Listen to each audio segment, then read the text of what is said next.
Hello, and welcome back to Xpwaste, where, as of August 21st, 2024, we have finally surpassed 1 million plays. And for that, we would like to thank you. Hi, I'm Oxie. And I'm Michael. And again, thank you. 1 million plays. That's freaking huge. Now, that's just on our streaming platforms. That doesn't count any YouTube plays. So I feel like that's even bigger. But hello, welcome to the show. We are Xpwaste. We're an old school RuneScape podcast. You likely found us because you searched for old school RuneScape podcast. And here we are. We talk about the news, stuff happening in the game, things we like about the game. Sometimes we'll do fun tier lists, and we'll definitely get off on tangents. So be prepared for that.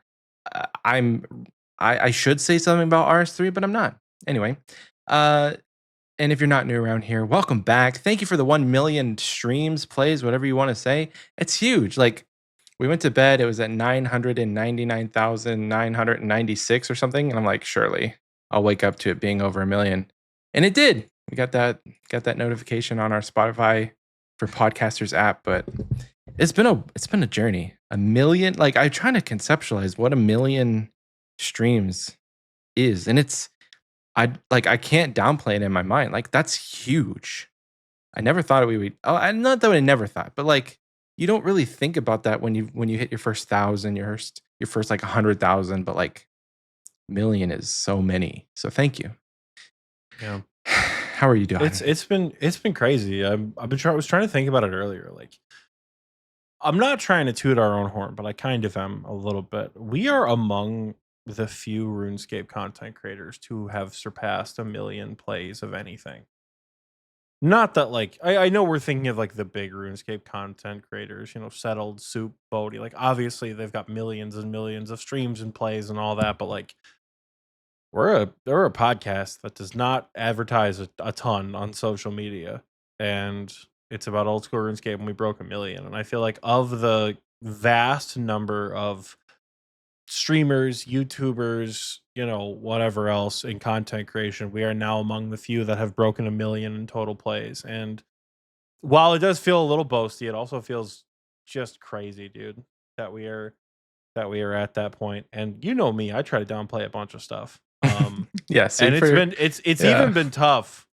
I was at a party last night because I think during our Patreon stream I mentioned that one of my old best friends has moved to the area that I live in. Mhm. And I went to his place last night. I met his girlfriend of the last year or so, and I met all of his friends and all their friends. And like, it was such a good time to hang out with them. And he mentioned that, like, yeah, dude, Oxie, he doesn't call me that, but Oxie has a podcast that broke 1 million plays. And I was like, yeah, and I kept trying to be like, oh, it's no big deal. And they're like, seriously? I'm like, yeah, dude, it's been going on for like 3.5 years, 162 something episodes. And they're like, do you make money off it? I'm like, technically, yeah, but we don't really do anything with it. We just sort of buy tech upgrades and like plane tickets and shit when we have to. But other than that, we don't like take a salary. That's not really what we do at the show. So I'm trying my best to be casual about it, but it does feel really good to have that million play thing. I don't know about you. I'm really hoping Spotify sends us like a plaque or Oh, that'd something. be cool. Like, I'm really, they sent us those boxes that one time. I'm really hoping they send us like a fucking certificate or a That'd be sticker cool. that's like, hey, GZ on 1 million. I'm really hoping Spotify comes through I and didn't sends even. us something. If they don't, that's fine. But like, I'm kind of hoping that I can hang that up, because that's I like, didn't even think of that. To be honest yeah, with you. that's pretty cool. That's Yeah. probably the only thing I want is that kind of like how YouTube sends you, like, for 1 million subscribers or whatever, you get the plaque. But Yeah. yeah, That's so it's cool. been That'd be cool. it has been cool, dude. It's been one hell of a journey. But my week's been good. Like I said, I've been doing a lot of fun IRL stuff. I went to 2 bonfires, back-to-back bonfires. Is it bonfire season? Not quite. We're still a couple weeks away, but it's late summer and people are, starting to burn shit in their yard, and it was a good time. One was with my coworkers, one was with, like I said, one of my, oldest friends. It's been kind of a busy week. Between like the usual fencing and all that, but If you have been around for a very, very, very, very long time, and I mean pre-XP waste long time, in knowing me, I am sad to report that after nearly 21 years, we did have to put down my family cat, Olivia.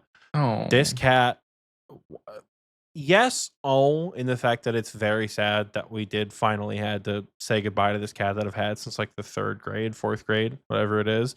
When I tell you this animal was older than time itself, like I had a running joke that she died in 2017 and just kept going after that, right? She, honest to God, up until that last day, the day before we put her down, she was up and moving and screaming bloody murder as loud as she possibly could.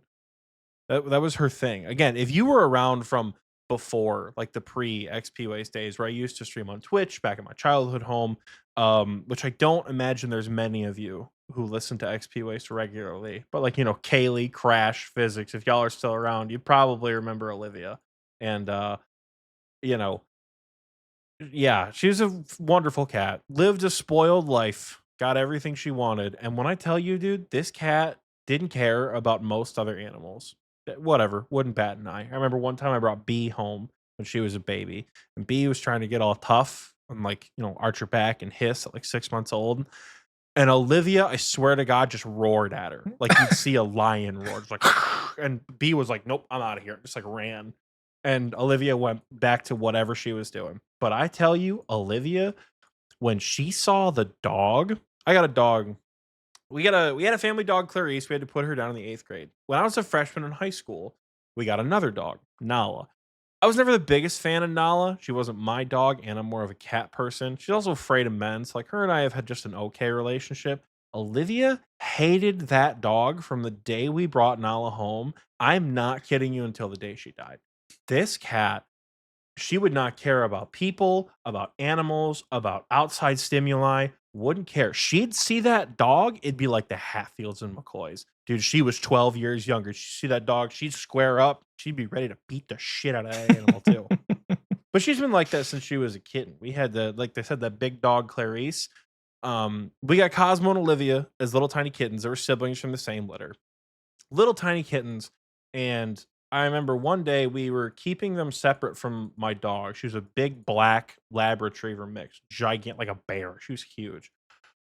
And I remember one day my aunt came in, didn't realize we were keeping the animals separate, let the dog into the kitchen, and Clarice ran right up to my kitten, Cosmo. And I thought she was going to eat him. I was freaking out.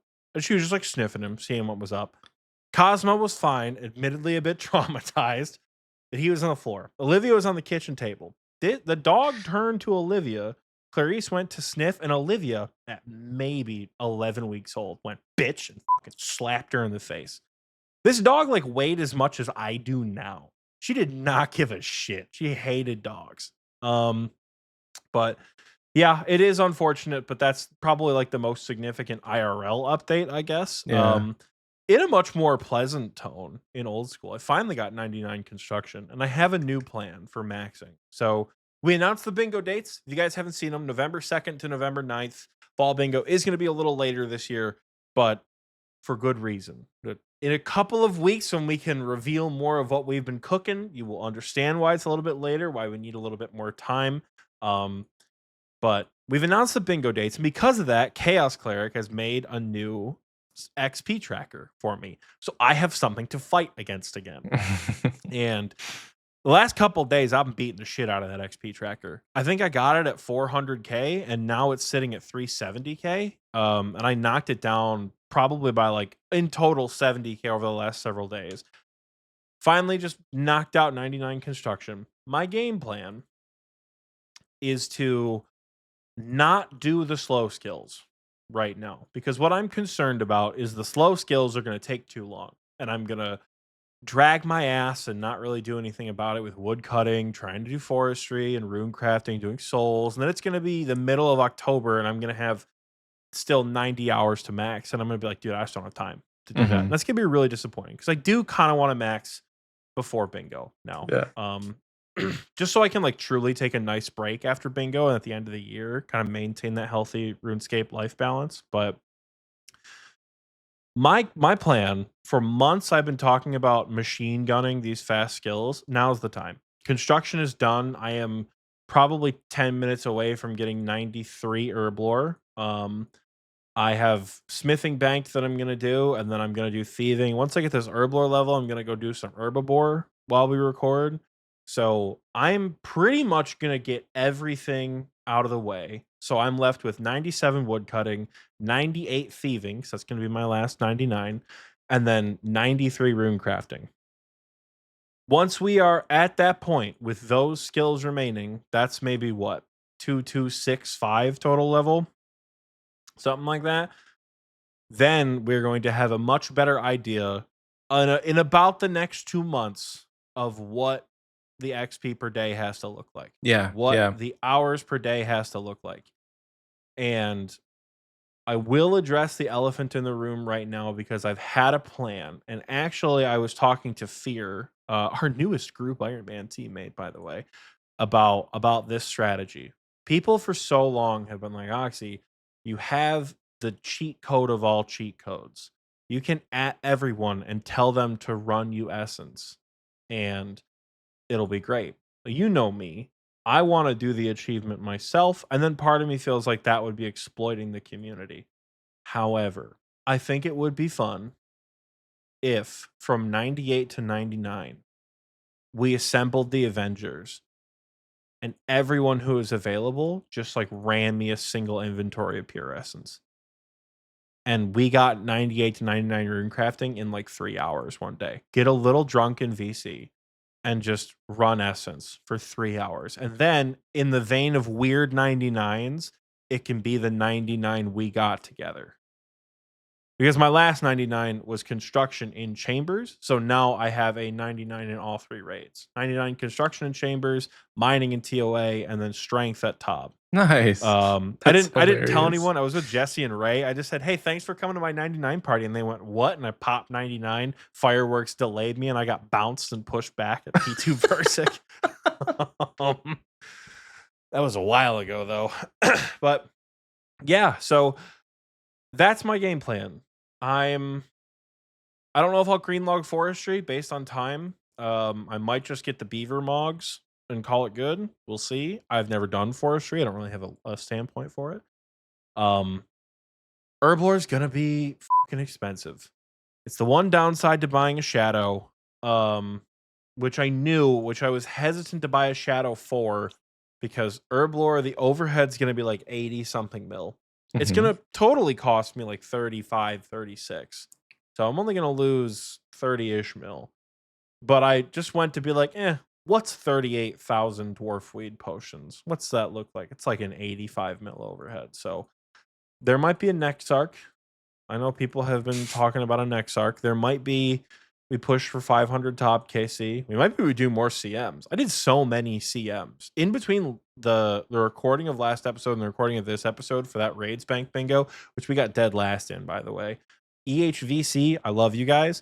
Fuck zombie pirates.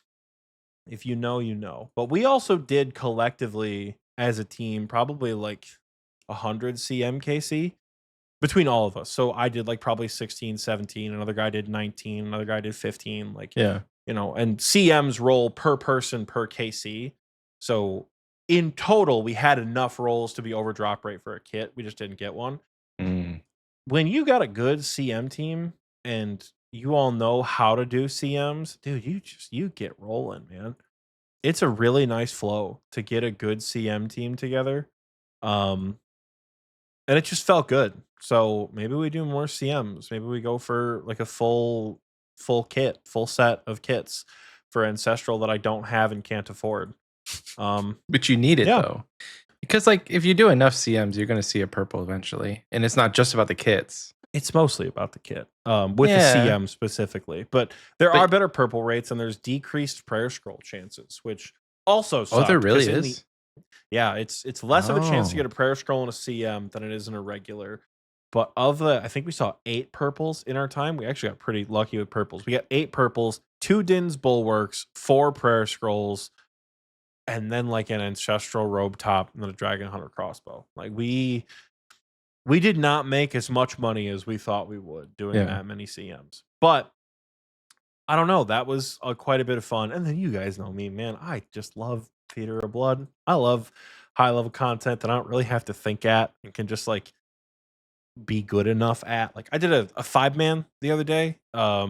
Yesterday actually. We took Bird Facts from the now wonderfully returned Gothic Stress podcast. Me and some folks took Bird. Uh and I didn't use a single sip of brew until P2 Versic. Damn. And it just like felt like I don't know, man. Like I love that raid, and I always will. I'll always do that shit, and I cannot wait to max and just like do hard modes, and get all my kits, and just like have a good time in that raid. So I'm in a good spot with OSRS. I like the dopamine of number going up significantly faster than 30k an hour. But I know that like what is coming. I'm mainly preparing for the slow skills. Is what my game plan is. Yeah.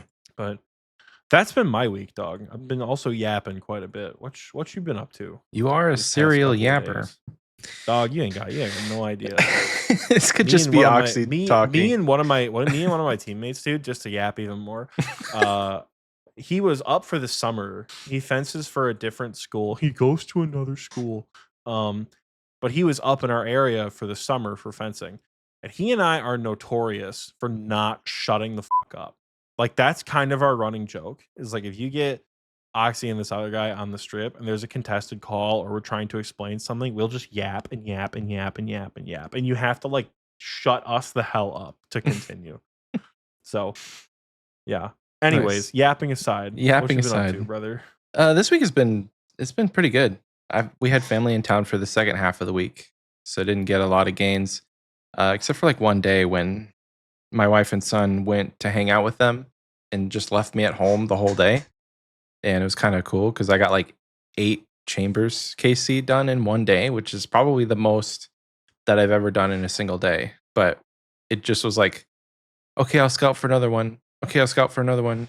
Got a good one. Like, fine. I mean, I'm not doing anything else, so I'm excited for like the days during bingo when I'm feeling confident enough with like high level content like that and potentially playing it on my main that we'll just be able to like grind them out and potentially do more than just chambers. So I really think you should do it on your Iron Man. you think I should do it on the Iron Man? I think really so, do. too. I think you're gonna get so much more out of bingo if you do it Probably. on your Iron Man. Because like, let's be honest, what can your main do that your Iron can't at this point? The only thing I would think that your main is more capable of doing that your Iron is not is Theater of Blood, Fazani's Nightmare, DT2 bosses, Coliseum, and Inferno. Yeah. And in the most respectful way possible, I have not seen you grind any of those bosses on any account that you've ever had. So True. the gear might be there, but we know the skill set needs to True. develop before you can actually do a lot of those things. You can do TOA, you can do Chambers, you can do all the group bosses. You got Vorkath down, you got Zulrah down, Perilous Moons. Eventually you'll get Phantom Muspa, who's not that hard to kill. I think True. it's annoying because I'm bad at the game, but you got the Wilderness bosses. You have Corp's going to be crusty. Corp I don't would be think I'll do crusty on your Corp. GIM. Yeah. But honestly, everything else in the game, I think you're even getting Gauntlet down. I think you just play it on your GIM. And you don't have to go to God Wars for 9 hours at a time. Hey. Like, I don't know, man. I think you play it on your GIM. I ain't Yeah. playing on my GIM. I'm playing on my main for sure. I'm rocking that Maxscape everywhere I go in bingo. Oh, for sure. But maybe there'll be one day or like one bingo that you do it on the Iron just for laughs. When I'm gonna have to when you be get good really enough. bored on the main. I'll have to be really bored on the Yeah. main account to do it on the Iron. I got goals for the Iron Man, but not bingo goals. Anyway, 8 chambers but no purples, and any of them for anybody, which is kind of crusty. And then I think in the 8, one of them is a CM, which on my account, a CM, not the most fun. It was also a 6-man CM, which is not optimal. God, 6 scale CM on your GIM. Yeah, but I was with Dog. gamers though, so like it wasn't like I was pretty hard carried, but it was, we didn't make time, which was okay. And yeah, I mean, getting to experience all the rooms in one raid was kind of cool. I still don't like Vasa or Vespula, and Vanguards can go to hell. It's the worst 3 rooms in the entire raid. Now, with better gear, maybe Vasa might be more fun and more doable. It's really easy, but Vespula just sucks. Like, just I don't know. The mechanics in that, like having to do a broken mechanic, like an unintended mechanic to complete the rune, just feels bad, and it's like you're gonna, I don't know. It just Vespula is not fun, and then Vanguards are not fun. But maybe that's just Yeah. gear. And if I had Some better of it gear to is do DPS, you're not gonna have a good time at Vespula until you have a T-bow or a Shadow. what It's about just a gonna feel Bofa? bad. You're gonna feel like you're still gonna feel like you're not doing any damage with Bofa Even with a at Bofa? Vespula. Yeah, Vasa when you get a Bofa is gonna be a lot more fun. Vasa's a great time. I love trying to do Vasa really quick, Yeah. especially with the T-bow. You hit like 96s and shit. Like Mm. Vasa's a good time. Is Vanguards is fine if you have a lot of brews. So that's Mm. my bigger issue with Vanguards is especially when the meleeer decides to go wherever it feels like and just starts beating the shit out of you when you're on a different Vanguard. Vanguards can abuse you, but I think if it goes well, Vanguards are chill enough once you do them enough times. I think Vanguard's is lack of experience. Vasa is you just gotta get comfortable with it. Yeah. Once you're comfortable with Vasa and you're comfortable riding lower HP, um, Vasa's fun. I like Vasa best out of the deadly Vs. Yeah. And Vespula is just gonna suck balls. Honest to God, until you get a T-bow, I don't care what changes they make. T-bow Shadow, without that, Vespula is an L. Yeah. So Troll says that CMs are pretty gear restricted to have a good time. Yeah, yeah. I feel that. I feel that because like my rune crossbow with like blood bolts is, I'm not doing nearly enough damage on those to feel like I'm contributing.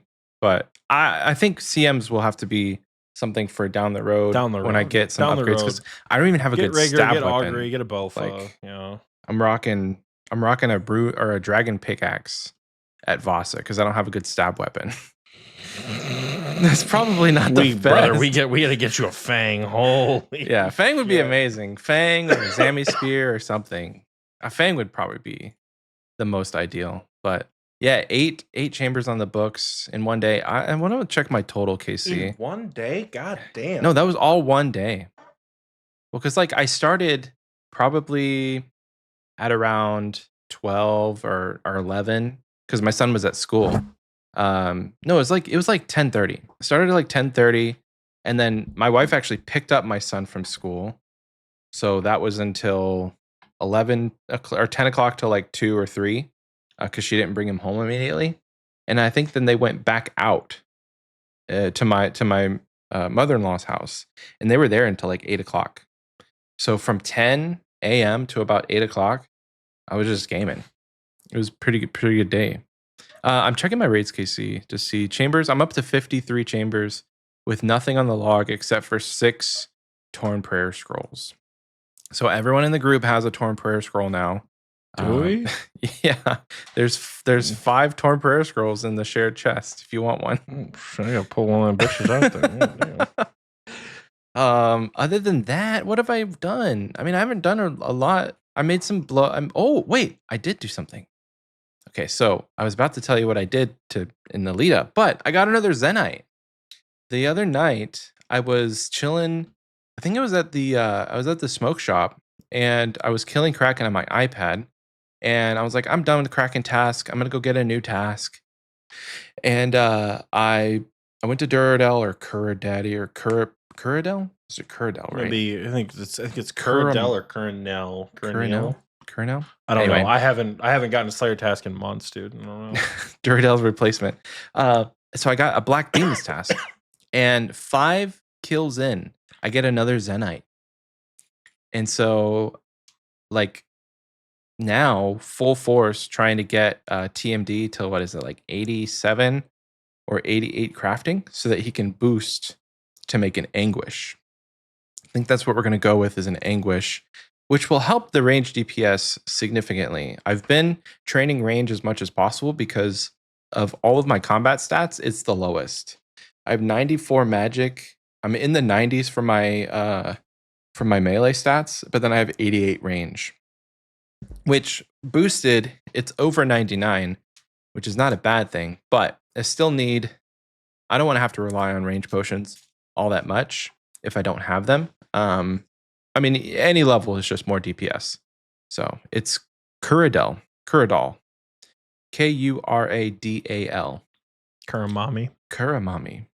Iron Dragons? No, thank you. So Slayer's back on the menu for a little bit because I either need to go and do a shit ton of barrows to get chaos runes, or I need money. And I could go into the wilderness and do like agility or pirates or whatever and get a bunch of money with alkables. But I think training Slayer and getting tasks where you just get like a bunch of alkables that way is fine with me. And so I need a few million GP to be able to buy all the chaos runes that I need. I think it's like 30,000 chaos runes or something to buy all the toggle that you need for the onyx.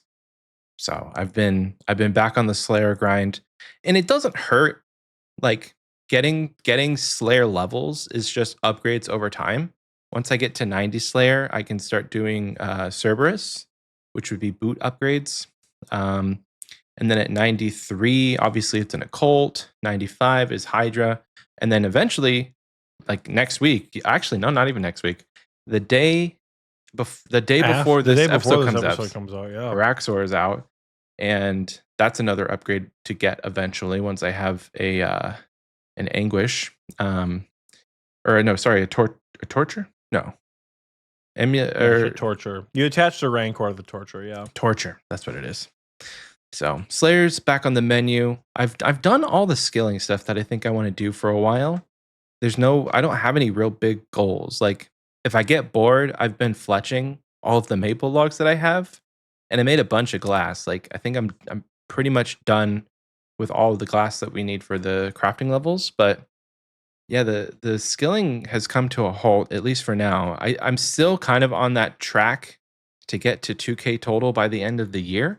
I only need like 92 levels, which if I did the math correctly, it's about base 80 something for all of my stats. And right now I'm close to base 75s if you don't count rune crafting. But rune crafting is something that I want to do, but it's hard to commit to doing it until they've released the Guardians of the Rift changes. I don't want to go full force before the quality of life stuff is put in the game. And I feel the same way for Wintertodt. Like I could knock out a bunch of total levels just absolutely free at Wintertodt, but I don't want to do that until they put all the changes into the game. So for now, those two stats at least are on hold via the mini games. So close to base 75s at least. And I have a bunch of stuff that's like banked XP that I just need to do. Like I thought about it for when we're recording. I could be at the blast furnace doing all my gold ore because I have, I think like 12 or 15,000 gold ore. I'll have to check. It's quite a lot of smithing XP that I have. Oh no, I have 22,000 gold ore, which sums up to about 1.2 million XP's worth of just smithing XP, which I think would put me that would put me into the 80s currently. Yeah, that would put me pretty well into the 80s because I'm 73 right now. So just with just the gold ore, I'm 80 smithing, and then I have 500k in mithril ore and another 300k in adamant ore. And I'm pretty sure, and that's just making the bars too. I'm pretty sure I have all of the coal that I would need. So if I make all of those bars, then that's a bunch of smithing XP. Because currently, if I use all the ore and I use all the bars, not at blast furnace, this is just making stuff. If I use all the ore and use all the bars, I can get to nearly 90 smithing with just all of my resources. And so there's a lot of like things, diaries, that if I get a Bofa, I'll need some smithing levels. There's a bunch of stuff that's tied to smithing that I've been itching to do, but it's stuff that I want to do when I'm sitting at the computer. And I just haven't, like if I've had time I've kind of wanted to do other content like raiding and going for gear upgrades and stuff, because that's kind of what is exciting me and motivating me on this account. So, because like it's a different mindset, I think, getting into like the late mid game, because I feel like I'm probably still in the mid game, but I'm getting into the later parts of the mid game. I wouldn't call myself an end game, surely not right now, or a late game at least. But like late mid game, a lot of the stuff that you want to do is dependent on gear, and you can't just go and either buy bonds or like get loans from people and go to the GE and buy it. This is like you have boots on the ground, got to go and do the content to do it. So for me, doing raids and doing content is motivating in this stage of the game. So I want to take advantage of that while it's something that I want to do.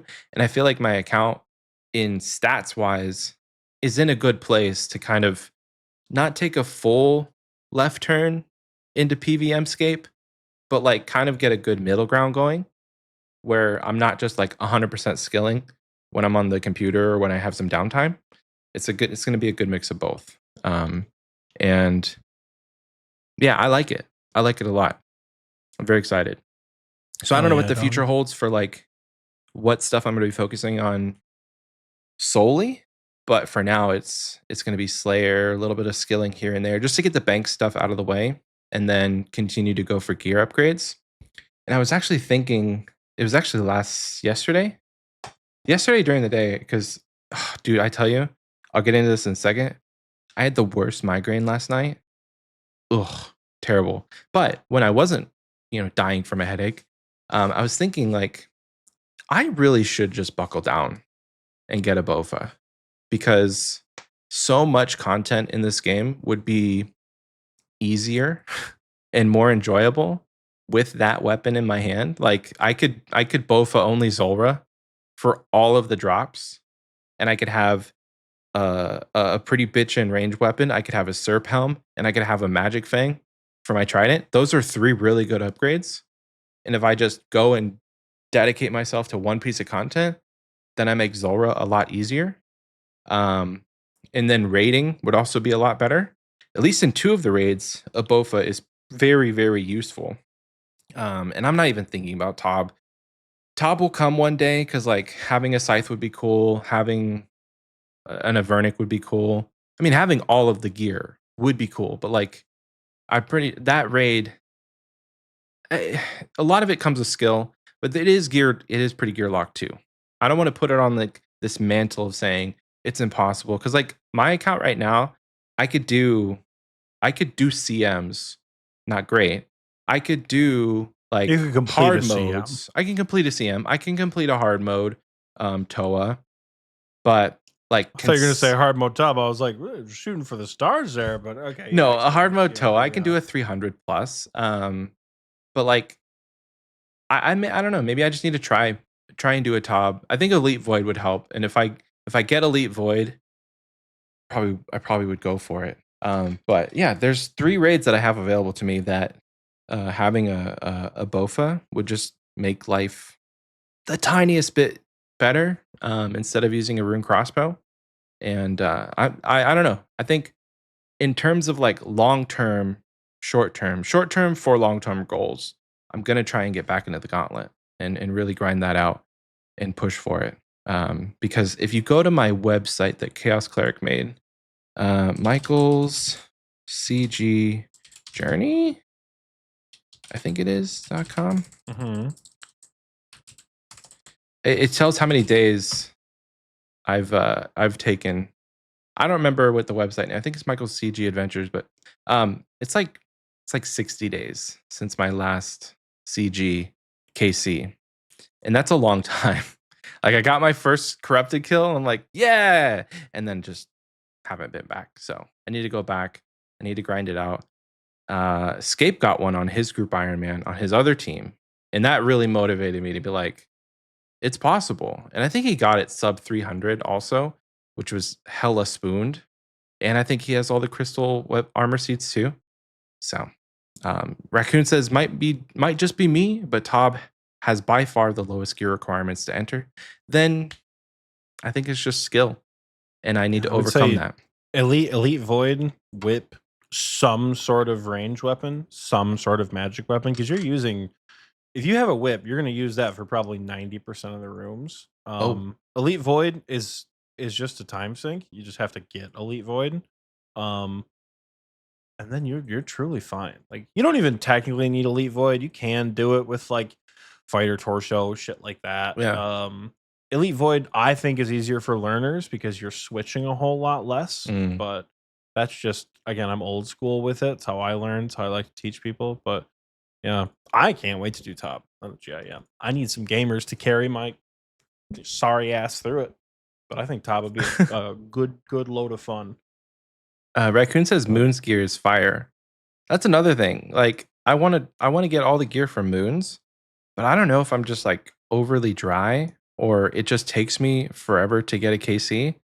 But I feel like it's just a slog right now. I'm up to 60 KC with 2 items.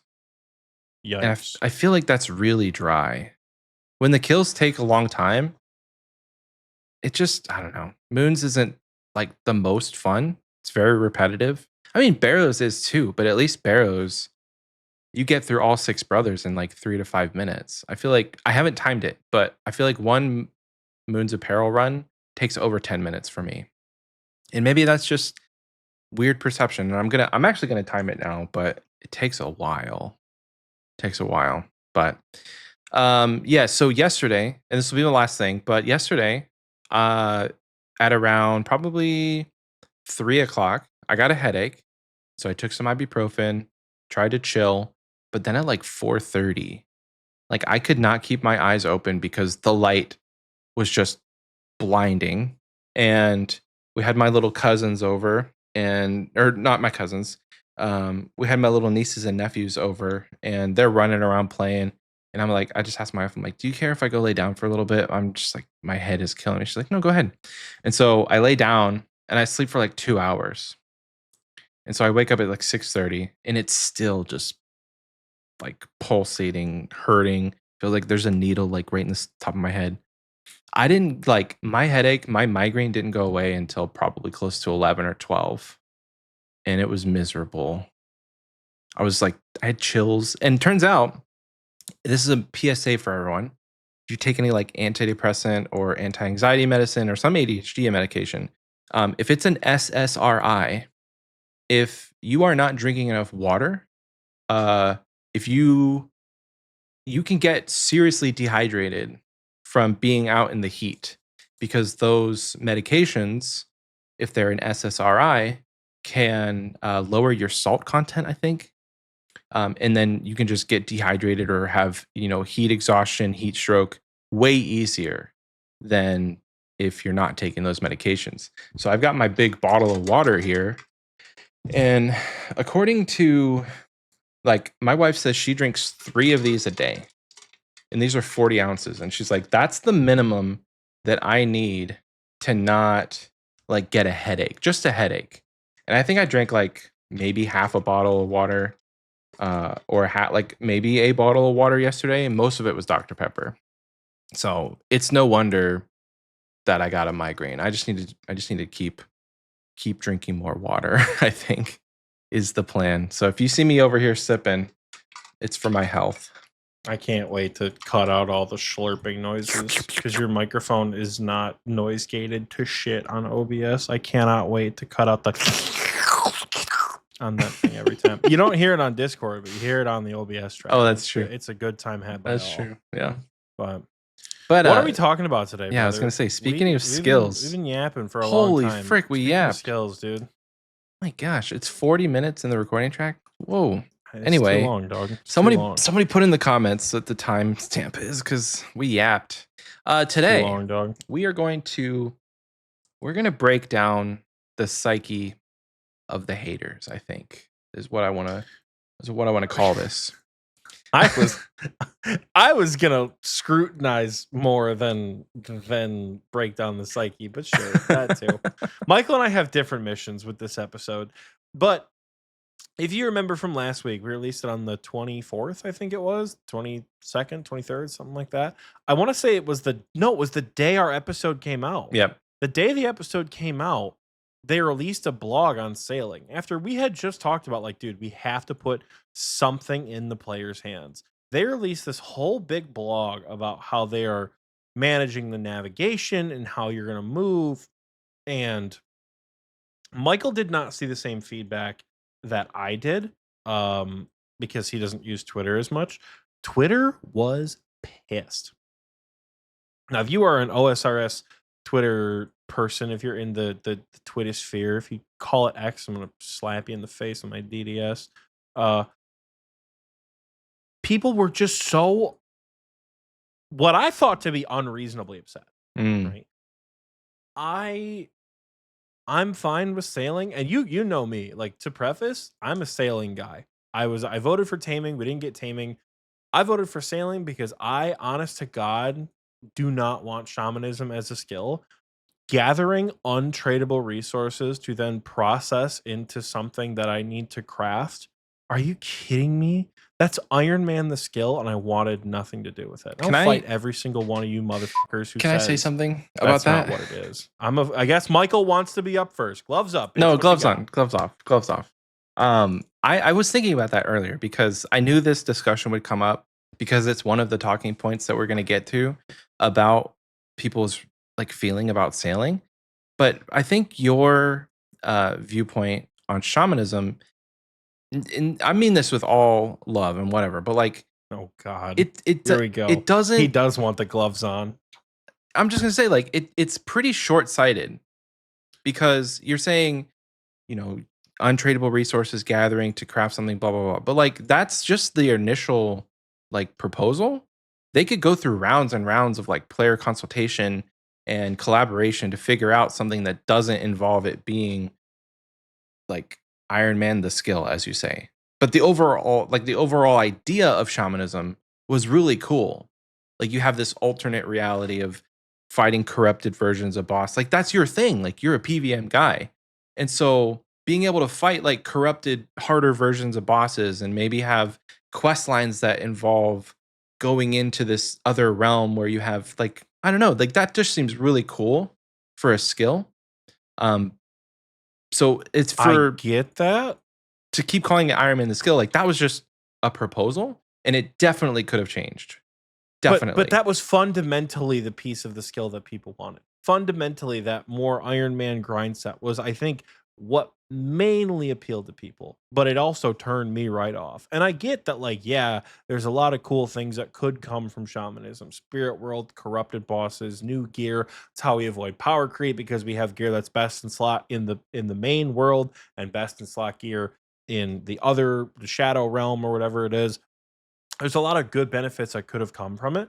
But when the core gameplay loop is gather untradeable resources to create potentially untradeable secondary things, and that's how you get your experience at a rate which I can almost guarantee you is going to sit probably in like fishing territory as far as XP per hour. They're not going to release a skill as slow as rune crafting and agility, but they're not going to release construction or fletching, fire making. They're not going to release crafting. They're not going to let the skill be that fast. They're going to have to find a middle ground. So you're probably looking at, I mean, hell, maybe like a combat XP rate per hour. That's kind of what I'm thinking a new skill would be. I think fishing is about as good as you can get because when you're AFK, you get about 60. When you're really, really paying attention, you can get like 90 to 120. So that was my concern with shamanism. And if that's the core gameplay loop of how you train the skill, does that make it fun? Like the rewards, then those corrupted bosses, all their corrupted gear would have had to be so over the top fantastical to make that worth it for me as a player who doesn't particularly enjoy that piece of the Iron Man grind. Mhm. I don't dislike having to get my own gear. I've often said, you know, if I'm max, I could bin everything and do a bronze man rebuild. I think that could be fun. It is the constant supply management. I don't want to spend a month preparing for bingo. I just don't. I want to do my own thing. I don't want to take that kind of time to enjoy myself for a week, right? Because the thing is, it's all finite. It all goes away. And then you have to dedicate another month to rebuilding that stack up. If that is an entire skill 1 to 99 that I have to do on a main account, that's a big no from me, dog. So, shamanism, I was not impressed with. I am a sailing guy. Looking at this blog and scrutinizing it a little bit more, I can understand why people are cautious at best Mhm. about the development. Yeah. Okay. Yeah, I get that. I get that. It's just like, I don't know. It I think shamanism I was a shamanism guy. Like, I voted number 1 shamanism, sailing was number 2. RIP taming, dog. Taming the what? Hunter, the Taming, s wasn't it, dude? taming Taming, was wasn't it? just a hunter expansion, which we could Again, get. That would be really cool if again, we could it's get taming. inherently a different thing. It's inherently a different thing. It You involves don't go to the pet animals. store. You don't go to the pet store to hunt shit. That's not what you do. I mean, you could swing it that way, but I'm saying you're thinking of like hunter gatherer, like hunting to kill. You can still hunt things. You can still find things and not kill them. You can still hunt for Other than, things. give me an example. I mean, in what you call them, the salamanders, you catch them, you trap them, and then you use them for ammo. That's not hunting to kill them. We already have that in the game. But like if you I don't remember the details of taming, but it was like having mounts and catching and finding animals and stuff. But it could just be an aspect of hunter, or if they do player owned farms, it could be an aspect of that. Like they could use the core mechanics for something else that doesn't need to be an That could entire be skill. interesting. Yeah. Yeah. But shamanism seemed like a lot of fun. And the reason I brought it up was a lot of people are like, we need to repoll something. We need to, People have not stopped being mad about that. Have yeah. they will not stop being angry about the how close sailing and shamanism were. I don't remember the exact number of votes, but it was like comically close how close they Yeah, were. it was pretty close. Would you have wanted a reskin, revote, whatever it is? Yeah, I think that would have been great because what happened was you had all the people who voted for shamanism, sailing, and then a small group that voted for taming. Because I think it was a lot less that voted It for was. It was taming. like it was like 16% of the vote. It Yeah. was not a lot. So then you take those people who were on the fence about taming and maybe another one, and you say, okay, now you have to narrow down your choices. Because the people who originally voted for shamanism and the people who originally voted for sailing were going to go that way anyway. So they're going to revote the same exact way. So you're basically taking all the people who A didn't vote in the beginning, and they decided to vote in this one, or B the people who didn't vote and all the people who voted for taming, and you split those between shamanism and sailing, and then you get a true what is the voice of the community, because it could have been a landslide either way. Like all the people who voted for taming could have landslide voted for sailing, and then it was clear absolutely we go for sailing. Or it could have swung in the way of shamanism, or it even could have been like another really close vote and to tell you like, hey, these two skills are really great. Let's work on both of them eventually. But yeah, I think not getting a second vote was a bad move, just because they were so close. If it was a landslide in the beginning, like if it was like 60% was sailing and 30% was shamanism and like 10% was taming, then I could say, no, we're good. That's a pretty good representation of what the community wants. But it was, I don't know, it was probably like 40 and 40, 42 and 42 or something. Like they were really, really close. Like within a few thousand votes a difference.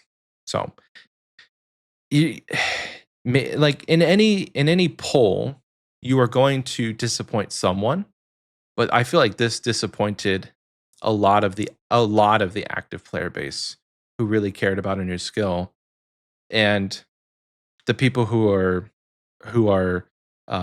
for sailing. I I don't know. This is definitely, I think, the most divided the community has been on something, at least in the recent years.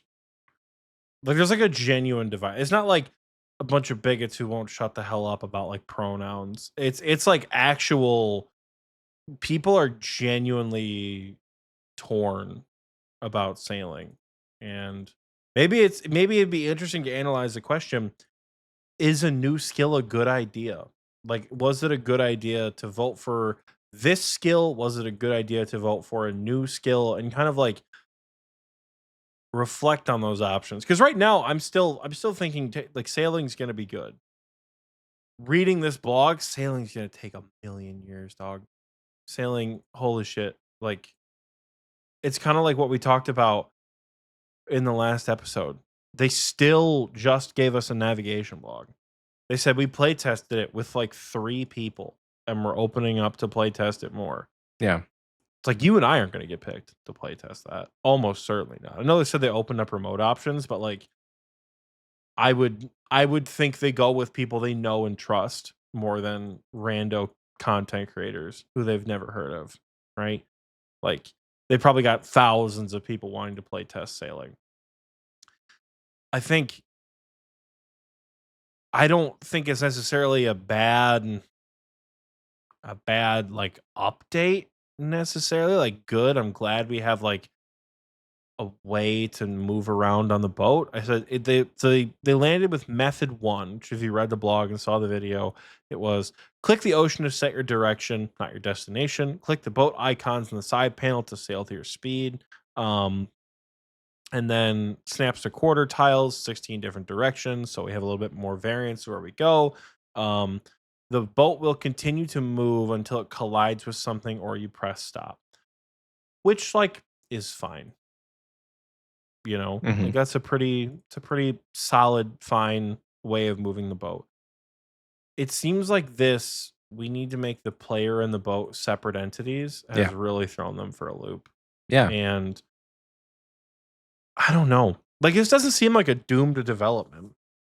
Like I don't want to say that they're like, oh, there's nothing that can be done now. It's too late.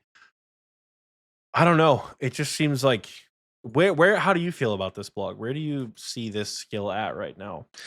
I was optimistic, I guess like vaguely optimistic reading this until I read all of the discourse on Twitter because it kind of opened my eyes to the fact that we are 18 to 24 months into this new skill development and we are still on the basics, you know?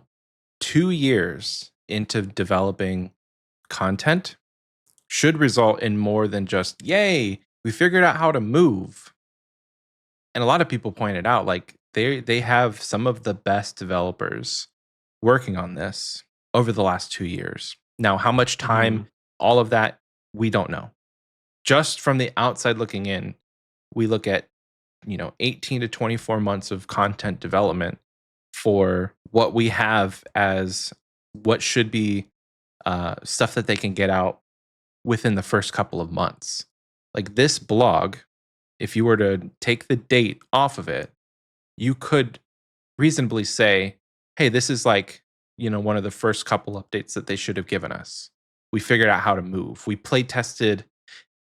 I get that, old school RuneScape's engine and the code, all of that stuff is really hard to work with. One thing I am excited for is they figured out how to take playtesting outside of the game engine, and it should become a lot easier with them working in Unity.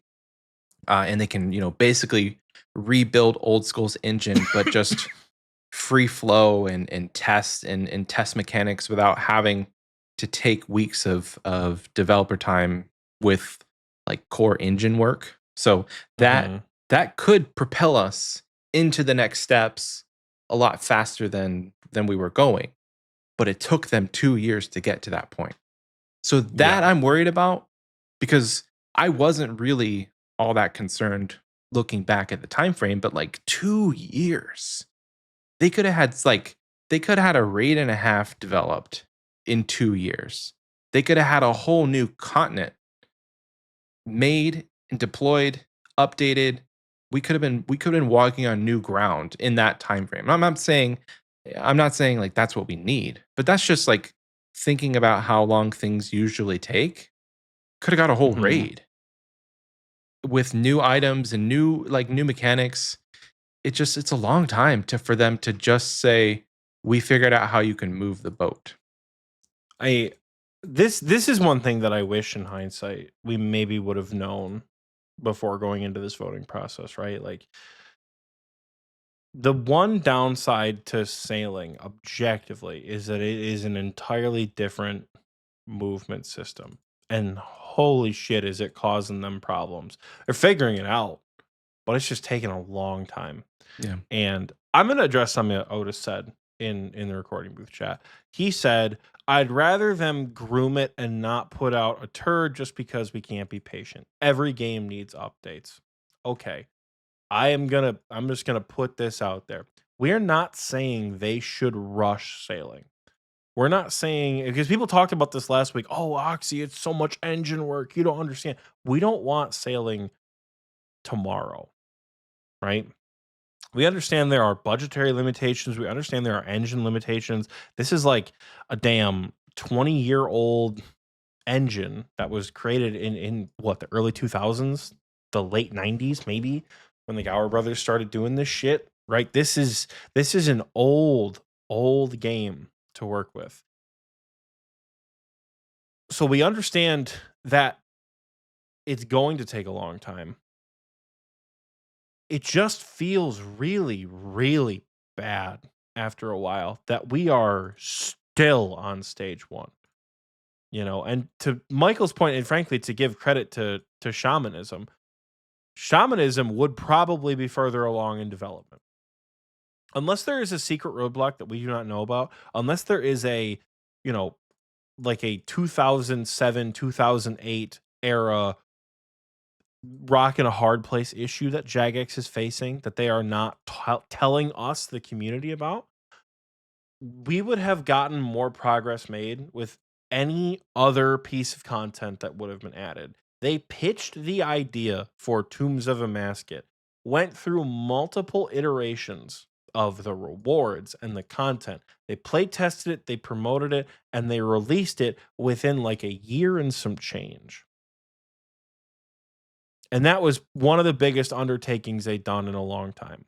They teased, developed, released, and continued to support the largest quest this game has ever seen, again, in like 6 months.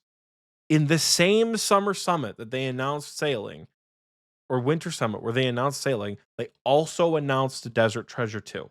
Not only did they announce Desert Treasure 2, they scrapped the original reward idea, buffed the XP reward, and then made a whole new weapon that functions totally differently to any other weapon we have in the game in 6 months' time. We have some talented developers. They know their shit. We do not want them to rush it out. Like, this is not, for everyone saying this is not what we want them to do with sailing. But we want to know what the fuck is happening. How difficult is this process that it is taking people who have put out groundbreaking content for this game 2 fucking years to give the navigation update? I understand I don't know coding. I'm not trying to sound like scalding or mean or whatever, but like, if this was that big of an undertaking, could we not have known about the scope of how big this would have been 2 years ago when we first did that vote? It Yeah. still wouldn't have changed my vote. I still wouldn't have fucking voted for shamanism. I'd have just really doubled down on taming. But like, had the community known that we would be here still waiting for a crumb of a playable update, Yeah. because we're going to get another closed alpha with NDAs that nobody can talk about, that no one in your circle is going to get selected for. I can guarantee you, no one in your circle of players is going to get selected for a closed alpha test, right? Regardless of where they live. So we're still not going to have much information on how it works until they drip feed us another goddamn novella about how navigation is going. They know how they want to do it, but they're still not done. That is like, dog, it's going to be another 5 fucking months, it feels like, before we get another update. Because now they're going with method 1. They have it. They're locked in. They're lowering the amount, like the size of the ships. to make them fit on screen a little bit better, which is actually a change I quite like. Yeah, that's great. Not having so much of the boat on screen. They're working on other pieces as well. They're naming parts of the sea. They're working on player-to-player combat on these ships. And while the idea that the boat and the player are separate entities sounds cool, I'm interested to see how that plays out in PVM and PvP encounters, and how the gameplay and the training of sailing differs from. People have been calling it agility on the water, and I'm interested to see how the gameplay differs, because their proposals for the gameplay have actually sounded pretty fun. But there's just nothing, dude. Yeah. They say here that they're not only working on navigation, port tasks and shipwreck salvaging are added as prototypes, Oh. and you're able to try them in the tech alpha, the closed tech alpha that they're going to have. Or at least I think it's a closed tech alpha. It's closed. I don't know if it's NDA, which I really hope not. But you can try the open tech alpha. You won't even be able to try them in the closed alpha. You'll be able to try them in the open alpha next year. We're in open alpha next year. I knew this was going to take a long time. And again, as far as taking your time with it, we get it.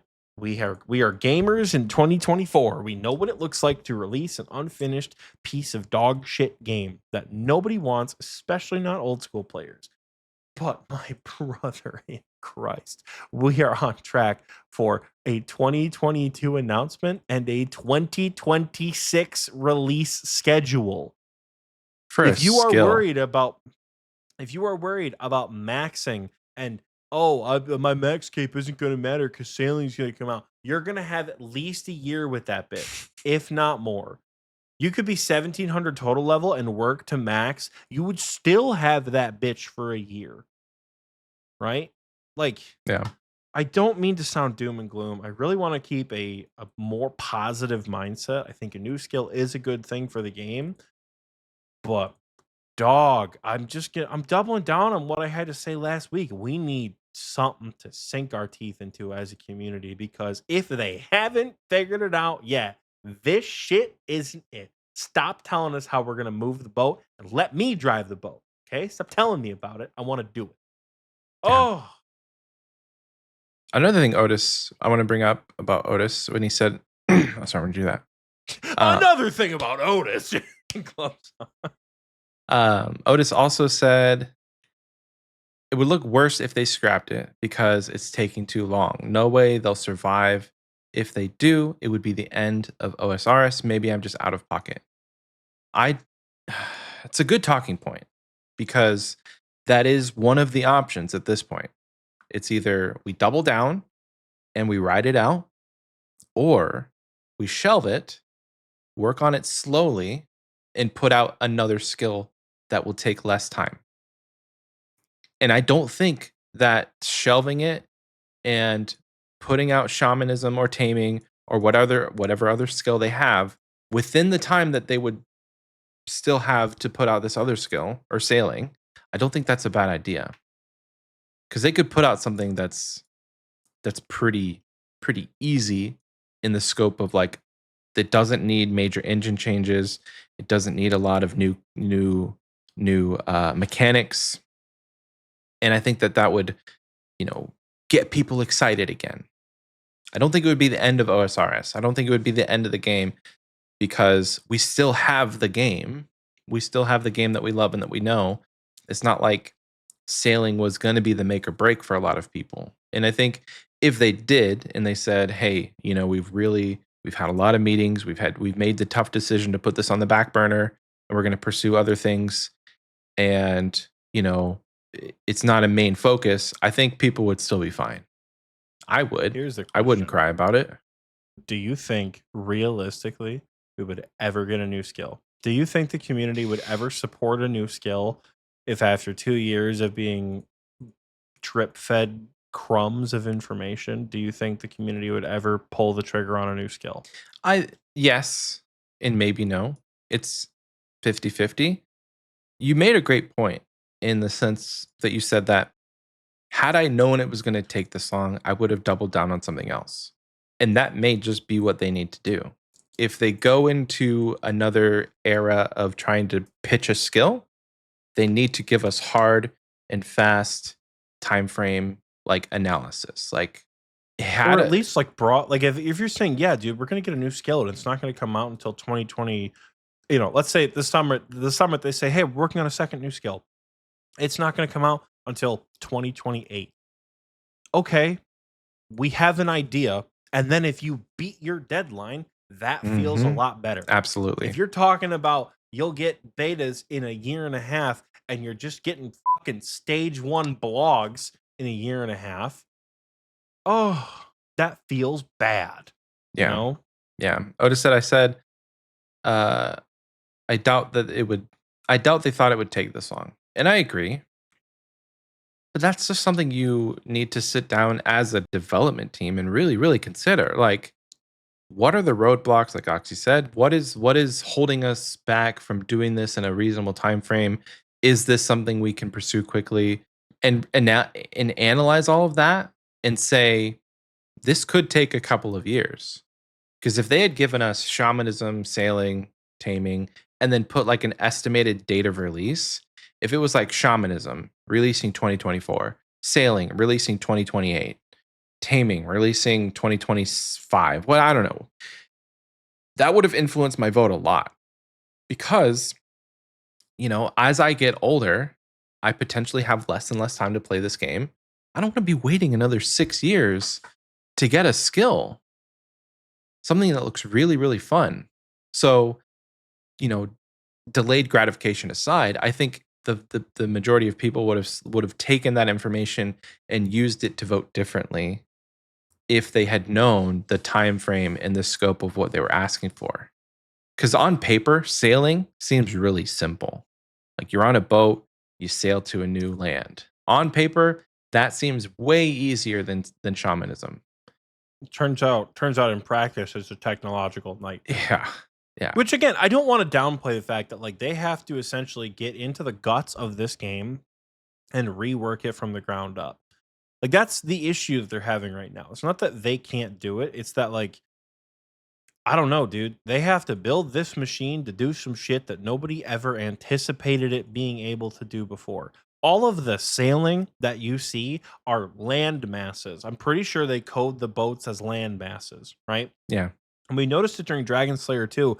You're not moving on the water. The texture of the water is moving past you yeah, like this on this solid rock. It's like an old Disney trick, yeah, right? Like there's no current mechanic for sailing anything. There are quick time events on landlocked events like that stupid fucking Bon Voyage boat.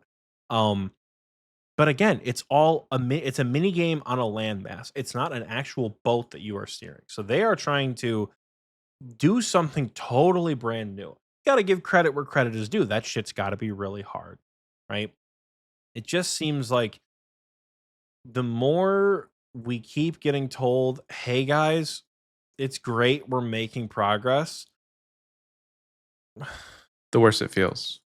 the worse it feels and like the less excited I think people are getting for the potential new skill. Yeah. It's I it for some people, like, it probably is having the effect that they want, but you can't discount the people who are upset by that announcement. Like, you can't just say, "Be patient, stop being babies." Like, Yeah. it's a valid thing to feel like, oh, disappointment from them saying, "Here's where we are." Because you have to look at it objectively. Like, yes, it's exciting that we're getting a progress update, but it's also really disappointing to see along the lines of the time frame where you're at in terms of time spent. Mhm. The only thing that could change my mind on this is if this is the hardest thing that they had to do and they just decided to do it first. And after I'm hoping this, that's the we're case. climbing the mountain and now we're going to get on a freaking sled and we're just going to zoom to the finish line. Who knows? We don't know because they're not telling I'm us. really hoping that's the case. I think that's another thing. You bring up a wonderful point there.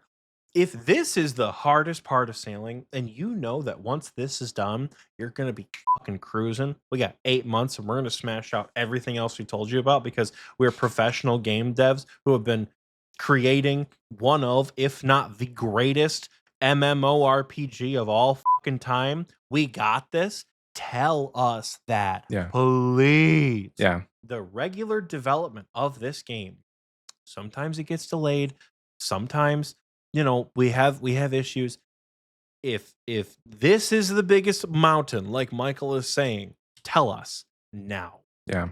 Please, please, please. Because if you come back and say, hey, navigation is done, turns out boat combat is going to be exponentially harder. That's an Oda block jump up and snap the neck right there. Because that's so demoralizing for myself as a player. And I'm not going to speak for the whole community here.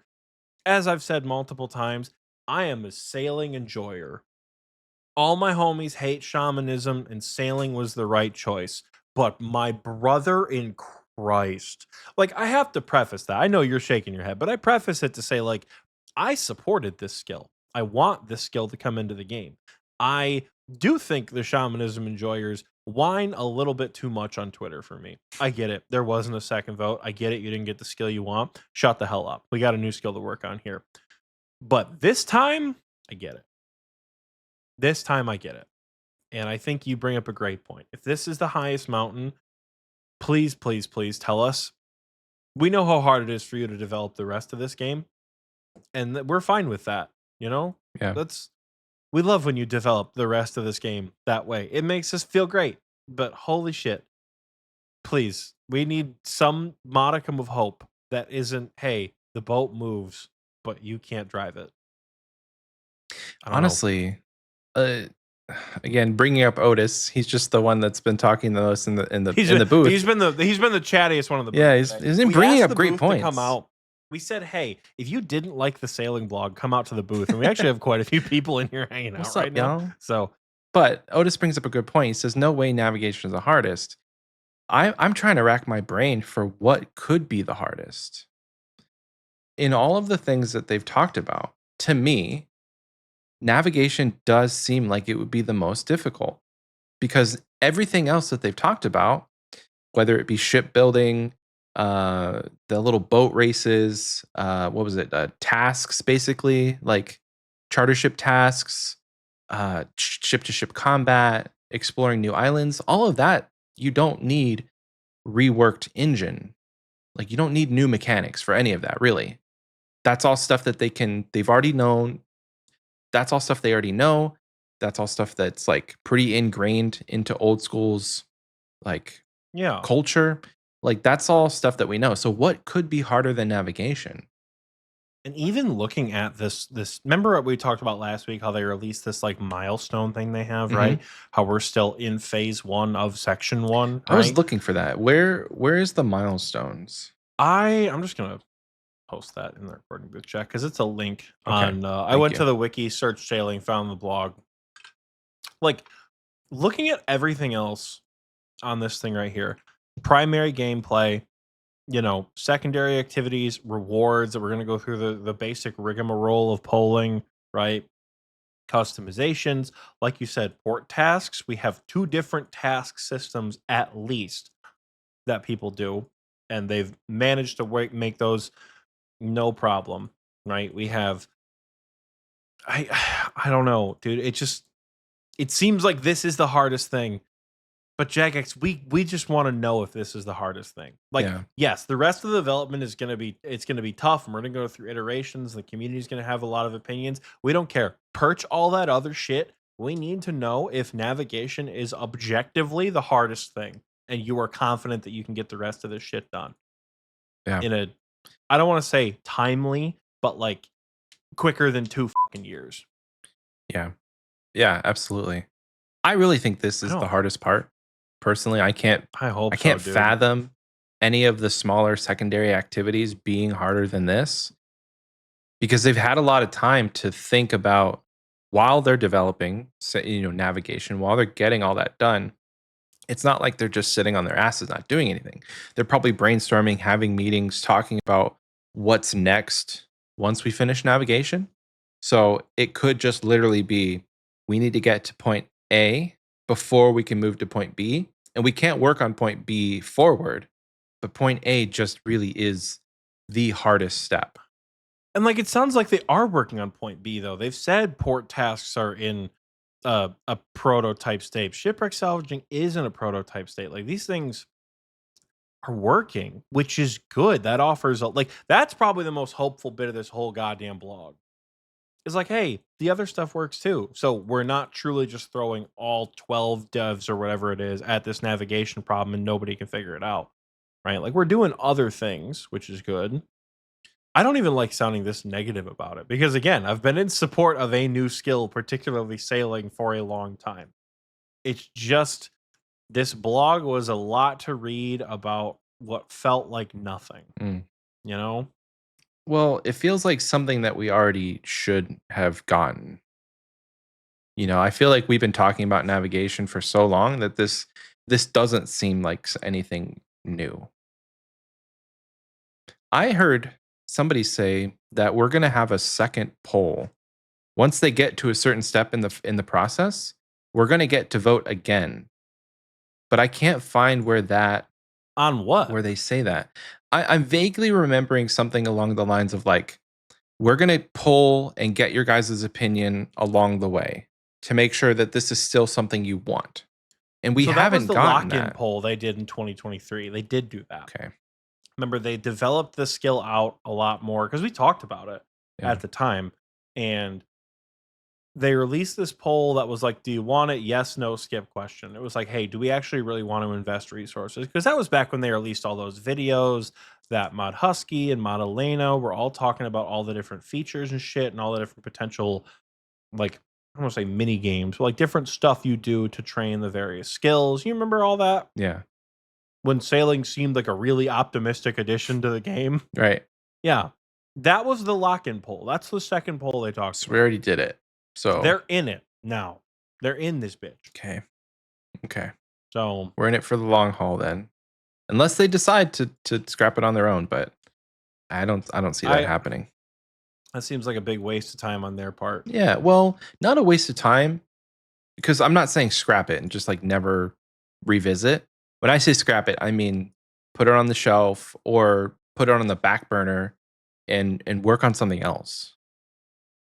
What's really nice about all of this though, if you think about like what a positive this is, like they're putting all of this time and effort into this and it could potentially take several more months. That's just like job security, but in the sense that like we know that old school is not going anywhere. We can play this game for a lot longer if they're putting Well, all I'd of say this we're effort. like 95% confident that that's gonna happen. As Yeah, long as this could even get into a whole different conversation, right? And this is gonna be a little tinfoil hatty. As long as our brothers and sisters and escapers in RS3 are being tithed for their money, we're fine. I think that's the issue. mm, And that sounds really dark, but as long as RS3 is still being, like I said, tithed and exploited for their money with microtransactions and buyable everything, old school doesn't need that because I swear to God, they bring an MTX into this game, people are going to lose their fucking mind and quit in droves. If they bring an MTX to old school RuneScape, people are going to go crazy. And while part of me thinks some form of microtransaction wouldn't be horrible, because if you think about it, paying for cosmetic overlays that don't affect combat or stats, like a Fortnite skin, for example, don't do anything for you. It gives the company money, not the employees necessarily, but it gives the company money in a way that allows the game to keep running. They're not going to do it in a way that is player first. They are not going to do it in a way that is positive to the player, that doesn't exploit their money. right. They're not going to have predatory marketing. Like, those are all things that we know big companies like the people who own Jagex will not allow. So that's why I feel like microtransactions can't exist in OSRS, because unless they are fucking player made and player voted on, player created microtransactions, there is no way that people will ever allow that to happen. Yeah, And I I think don't. that's fine. I think I would be fine with that. that's a fine trade-off that we Like, don't get MTX because we know it's just going to be, you know, the EA of fucking MMOs or whatever. as long as it doesn't give people an unfair advantage, viable skills, viable XP, viable gear upgrades, you can already kind of do that. Don't get me wrong. Like, it's I don't know. There's ways you can say it, but essentially it's like it's microtransactions, but in a different pair of clothes or whatever. Buying bonds can give you an advantage to a certain extent. It can be buyable skills, buyable upgrades, all of that. But it helps the community in a sense because it puts money into the game. It helps the economy more than it hinders, but any sort of like Mm. viable cosmetics I would be fine with. Like if you want to buy a reskin for your graceful, sure. Let him have it. Ralph posted a very interesting stat here, and it was from the UK government stats of this company, and it's that OSRS and RS3, it's the comparisons between the two, where OSRS makes more money than RS3 in pretty much every year except for 2018, where OSRS makes more money. But they're still about like 52-48% split, right? Where OSRS is making more, but not much more, you know, relative to everything else. What concerns me about those numbers and why I say RS3 is being tithed, look at the fucking difference in player base. Mm, Look at the difference in player true. bases. When RS3 has like 7% of the old school player base, it's making that much money. What happens when those people, when the cash cows run out? What happens when those whales go to other games and stop playing yours? RS3 loses a fuckload of money. And the people who play RS3 regularly, you know, I don't know if you guys are fed up with what's going on in the game or not. I imagine most players of any video game don't enjoy a microtransaction structure in that way. I don't think spending money on video games is bad. You spend money on hobbies, that's fine. Like who cares, right? Even people who buy bonds for OSRS, whatever, like it's a hobby. You hobbies cost money. It's fine. Um but when it is designed to constantly keep you spending money, that's when it's a problem. And that's what worries me about RS3. The numbers are close, but the player counts are not.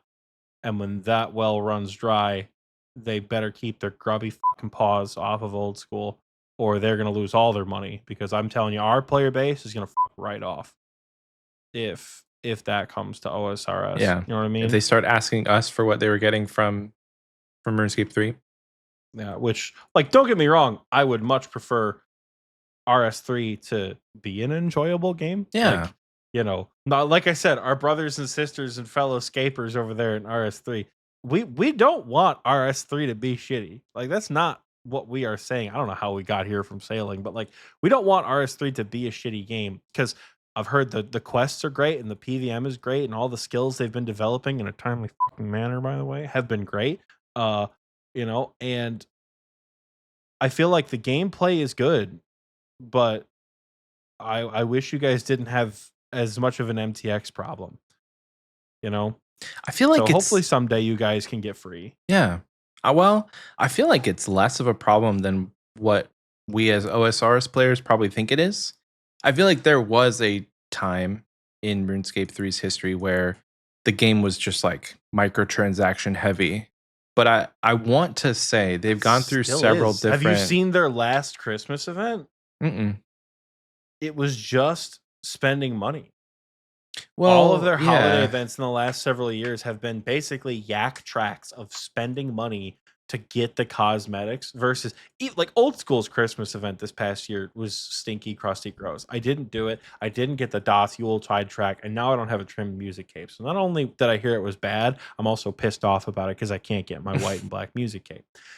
But it didn't. It's just the same. Do a quirky fucking event for a stupid cosmetic. Mhm. Old School reused a Halloween event from last year for this most recent Halloween event that they did. And people were like, hell yeah, this is fun. Who cares? RS3, honest to God, to get any of the cosmetic rewards, you had to just spend money. Like real From what money I saw, or in-game money? real money. Oh. You had to spend real money to get the rewards. From what I saw on the RS3 Twitter discourse that occasionally pops up on my feed sometimes, the whole thing was a sham. Hmm. So, yeah, it's still not great over there, Hmm. which sucks. Like, I feel like you and I should really do a deep dive into RS3. Maybe that can be our goal post bingo, post maxing burnout. We just spend several weeks like gaming in RS3 Yeah. and really see just how it is over there. Well, I You want to know? start at RS3 Group Ironman when that comes out, but I'm having doubts on whether I want to ask you, Mister I don't play Ironman. Yeah, that's probably fair. That's That's probably a fair. Honestly, that's a fair. Take that weight off your shoulders. That's fair. We've Don't drag me into a group you've gone, twice. You gone don't through want this that. You review don't want that for process. yourself. Yeah, you don't want that for yourself. Man, I don't know how we got here talking about the painful state of RS3, or at least our perceived painful state. If you guys are RS3 players in the Discord, let us know what that shit is like. You know, I know we have some people who do both. I know we have some people who like mainly play OSRS but have RS3 on the side. Let us know, are we right or are we stupid? Like, we could be both. We don't know. We Mhm. don't care. Um, but I don't mean to be that guy. RS3 has had multiple new skills in the last couple of years. They got archaeology and they got necromancy. I'm just And saying. necromancy was I know fundamentally I know the different. comparison is not the same. I know the Yeah. comparison is not the same. And I don't mean to be shitty to the old school devs because I don't think you and I want to be assholes about it. I think we're just fed up and we're heated that we don't have more information, you know? Well, we're just talking. Like At this least I isn't. We're am. not. I'm fed We up. know we're not adding anyone. We haven't named any names specifically. So this isn't just like a complaint fest. This is a genuine conversation that I think a lot of people may be having, whether in their small groups or just like in their head of like, damn, it's been 2 years and this is how far we've gotten.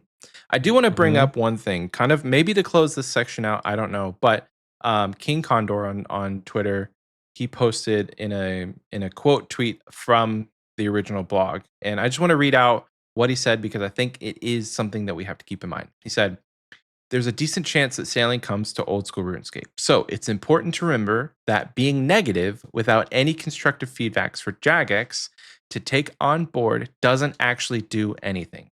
It's okay to not like the skill. I'm on the fence personally, but I try to find at least one positive thing about sailing for every negative thing and provide a reason or possible alternative solution for Jagex rather than just straight up shitting on it, since that will likely be ignored by the mods. And I think that's the biggest thing to take away from this whole situation is yes, it's okay to voice your opinion. It's okay to be negative. But in most cases, it's not helpful to just say, you know, this like this sucks or scrap sailing. Like, yes, that overall kind of adds to the voice of like discontent. But what is helpful is feedback of why. Why don't you like it? What are your concerns? I hear you. You're wrong. Or I hear you. You I don't hear you. like You're it. wrong. That's not what I meant to say. I hear you. You don't like it. And that's not wrong. But why don't you like it? And that goes for anything, really. Like, if you don't like what somebody is doing, if you don't like how a company is doing something, or any form of negativity can be like, you know, it can result in constructive feedback being given. So if you don't like sailing, let them know why. Let them know what they could do better, what you think they could do better, and just don't shit on it, you know? It's what I've been Yeah. trying to do at least. So a surprisingly good take from Condor. Appreciate it. Uh, Somebody Honestly, commented like rare Condor W. He's like, I never yeah, take an L. rare Condor W. Yeah, I I think my biggest thing when it comes to the skill, to answer the question we posed earlier, was a new skill a good idea? Yeah, I think for the same reasons we talked about months ago, games need updates. Games need to expand. And I don't think old school getting a new skill is a bad choice. What I need to see from them is I guess like more frequent and more transparent communication. I don't think they're being vague with us in these blogs, but the blogs are 3 months apart.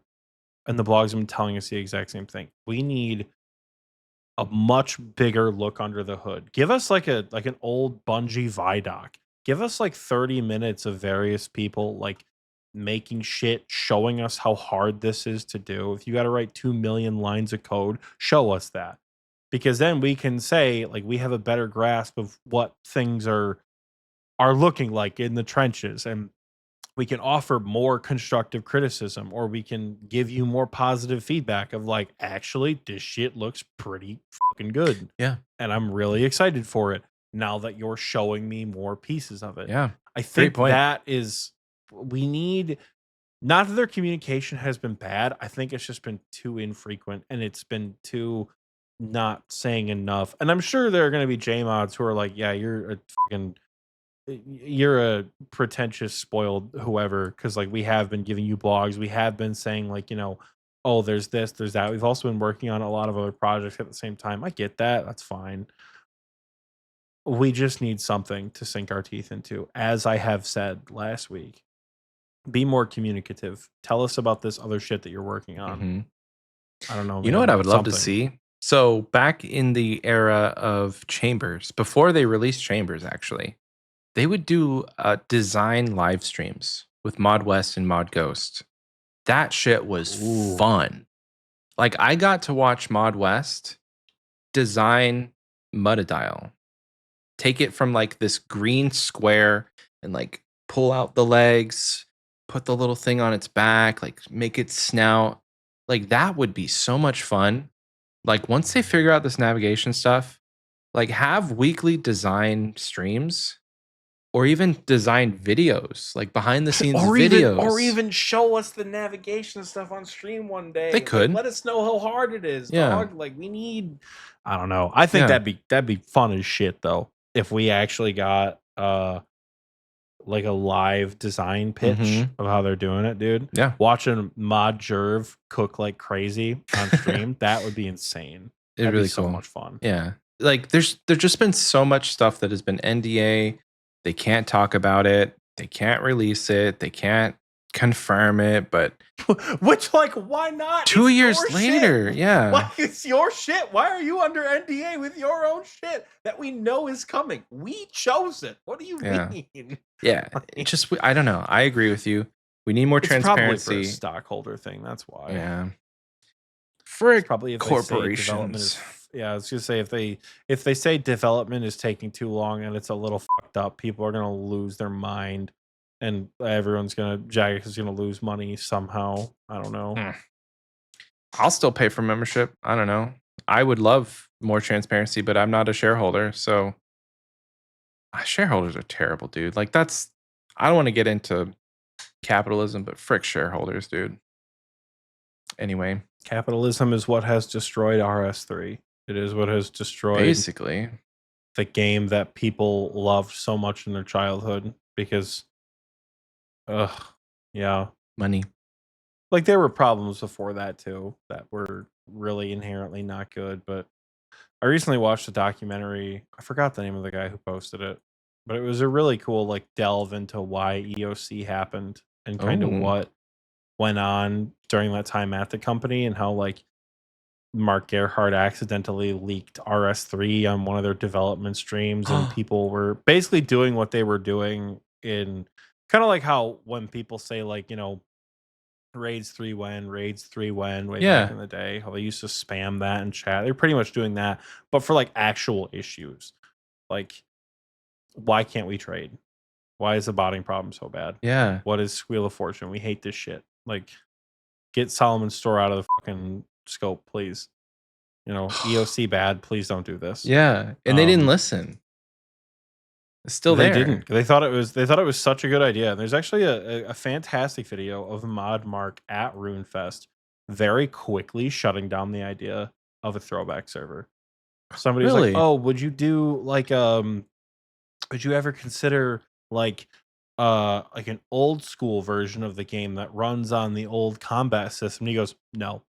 It just like keeps on going, like does not care. Like it was not a consideration. EOC was the greatest thing since sliced bread, and they were gonna run with that. And then they fucking hemorrhaged players like crazy, and they're like, "Oh no, we gotta do something here, dog."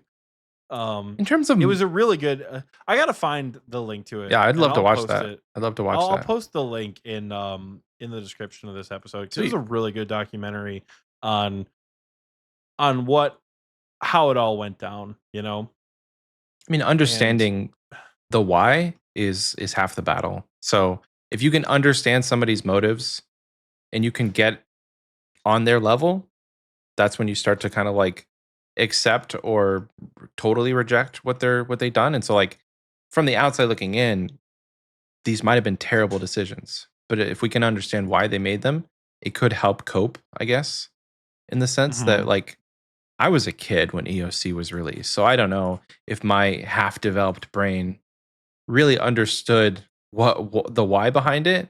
But as an adult, I could probably rationalize some things and be like, yeah, I mean, they're trying to modernize what then was probably like a 10 to 15-year-old MMO. Like you have to kind of modernize and meet industry standards. And like a point and click back and forth battle of mechanics, it wasn't it back then because they were up against the likes of like World of Warcraft World of and Warcraft, yeah. all of these different MMOs that were doing things with mechanics that we just didn't have. They've Which kind is of absolutely insane. Because like whenever people are like, "Oh, point and click combat is so simple," the only thing I think of whenever people talk to me about that shit is P3 Versic. That every time people are like, "Oh, the combat is so simple," the symphony and the screaming of the operatic singer in the background during the most chaotic group boss fight possibly in the game. Like I would say objectively the hardest at its base level, hardest piece of content in the game with Theater of Blood group content, mm, right? Uh point and click combat is super easy. Show them a video of like any of that shit, dude. Show them fucking a Bardorvis six-way Jad. or That's yeah, it's seriously a six Jad challenge. Like six show them Jad point and click challenge. six Jad challenge is point and click combat easy. Like it's wild to think what our game became when people were like, oh, point and click is too simple for this time. We haven't touched the combat system, and we have released like I'm a little biased in saying this, like some of the greatest player versus monster encounters out there. I would bet. Yeah, You because it's know, not just like spam the A button combat. You actually have to think about the mechanics of what you're doing. Now you think and about I've been mechanics in told RS3, but they're different I've mechanics. I've been told from people who play RS3 at a high level that when you get to the point of like end game content, all of your abilities are manual input. So Mm, it's a lot more like you're not like automatically spamming the fire out your ass like I always joke about. Um you choose when to do it. So mhm, because it's much more strategic and you have much more control over the combat. yeah. So I think EOC, funny enough in its own way, has developed into something that is much more complex and much more enjoyable for those who stuck around. Yeah. Um, Well, it evolved. yeah, exactly. Indeed, it did. This has been one hell of a main title segment, dog. Let me tell you, Do we have haters? we've had Any we've haters had some left? laughs, we've had some cries. This is our according to the chat's been pulling numbers today. People are in here for the spice, but I think it might be time to send these spicy folks off the break. Unless you have any final thoughts that are really lingering about sailing. Um, Eat some ice I don't know, cream. man. I consider it. Yeah. Yeah. All right, folks. With that, we're going to send you off. Please enjoy. Before we send you off, I love the fact that people thought the clan Oh, commercial yeah. was new. Dude, we made that shit, honest to God, years ago. That commercial was interesting because I recorded the audio, I fully edited the audio, but then I had to leave. I had to go somewhere. So I sent the audio to Michael and I said, "Hey, can you make the video for this?" And he's like, "Sure." So that was the only commercial that he and I have like truly collaborated on. Um, because he did all of the recording and he actually I noticed it because it's my fashionscape, and I noticed the parts that you just do not do correctly, like it's Quest Cape instead of Music Cape, and it's mole slippers instead of the climbing boots G, and you got that long ass beard. So like for me watching that video, I'm like, oh, this is definitely Michael. But for other people, you can tell, like, oh yeah, no, that's Oxy talking to the clan guy because he's the one talking. Like that one was a lot of fun to make. I Good really like times. that commercial, but it is not new. No, It is it's not a very new old. commercial. It's very old. It came out around the time the clan system did, so it's old. But It's just not with used very that, much. it's not the computer. It's not on my computer.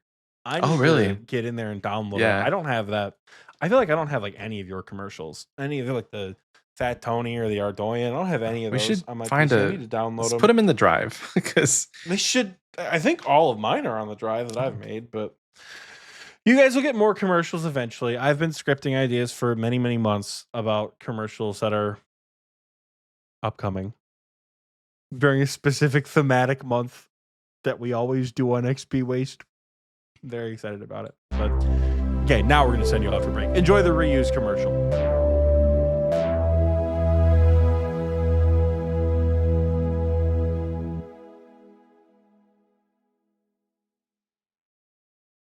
The giant spiders keep ruining my quests. I can't take it anymore. Tell me about it. I can't even mine without those aggressive scorpions attacking me. You getting tired of being ambushed by creepy crawlies? Well, look no further. Introducing the one and only Splatmasters. I know I ain't the only one that's been pestered by unsightly scorpions and Alcarid. Splatmaster can take care of that faster than a carpet ride to a cactus. And I don't know about you, but I noticed ever since Scurrius broke out of the gate in the sewer, I've been seeing more rats in my house. Splatmasters will come in, set up, and get it handled with our state-of-the-art Splatmaster Cannon 9000. And I know what you might be thinking. A cannon? Ain't that gonna tear down my house? Don't worry, we got you covered. Just give us a call with our sister company, Buildmasters, and we'll get you set up with a quick repair for a measly 2 million GP, of course. Now what are you waiting on? You gonna sit there and let these mice chew holes in your walls, or you gonna give Splatmaster a call and we can tear it down before they even get a chance to tear a hole in it? I mean, get rid of the rats. Cut that out. Now don't wait too long, you hear? I just got one of these prepaid phones with about 4 days left on it. To be honest with you, I ain't had a customer yet, so I don't know how I'm gonna pay for next month. Splatmasters can handle all your extermination needs, from rat to scorpions to the man in Lumbridge if the price is right.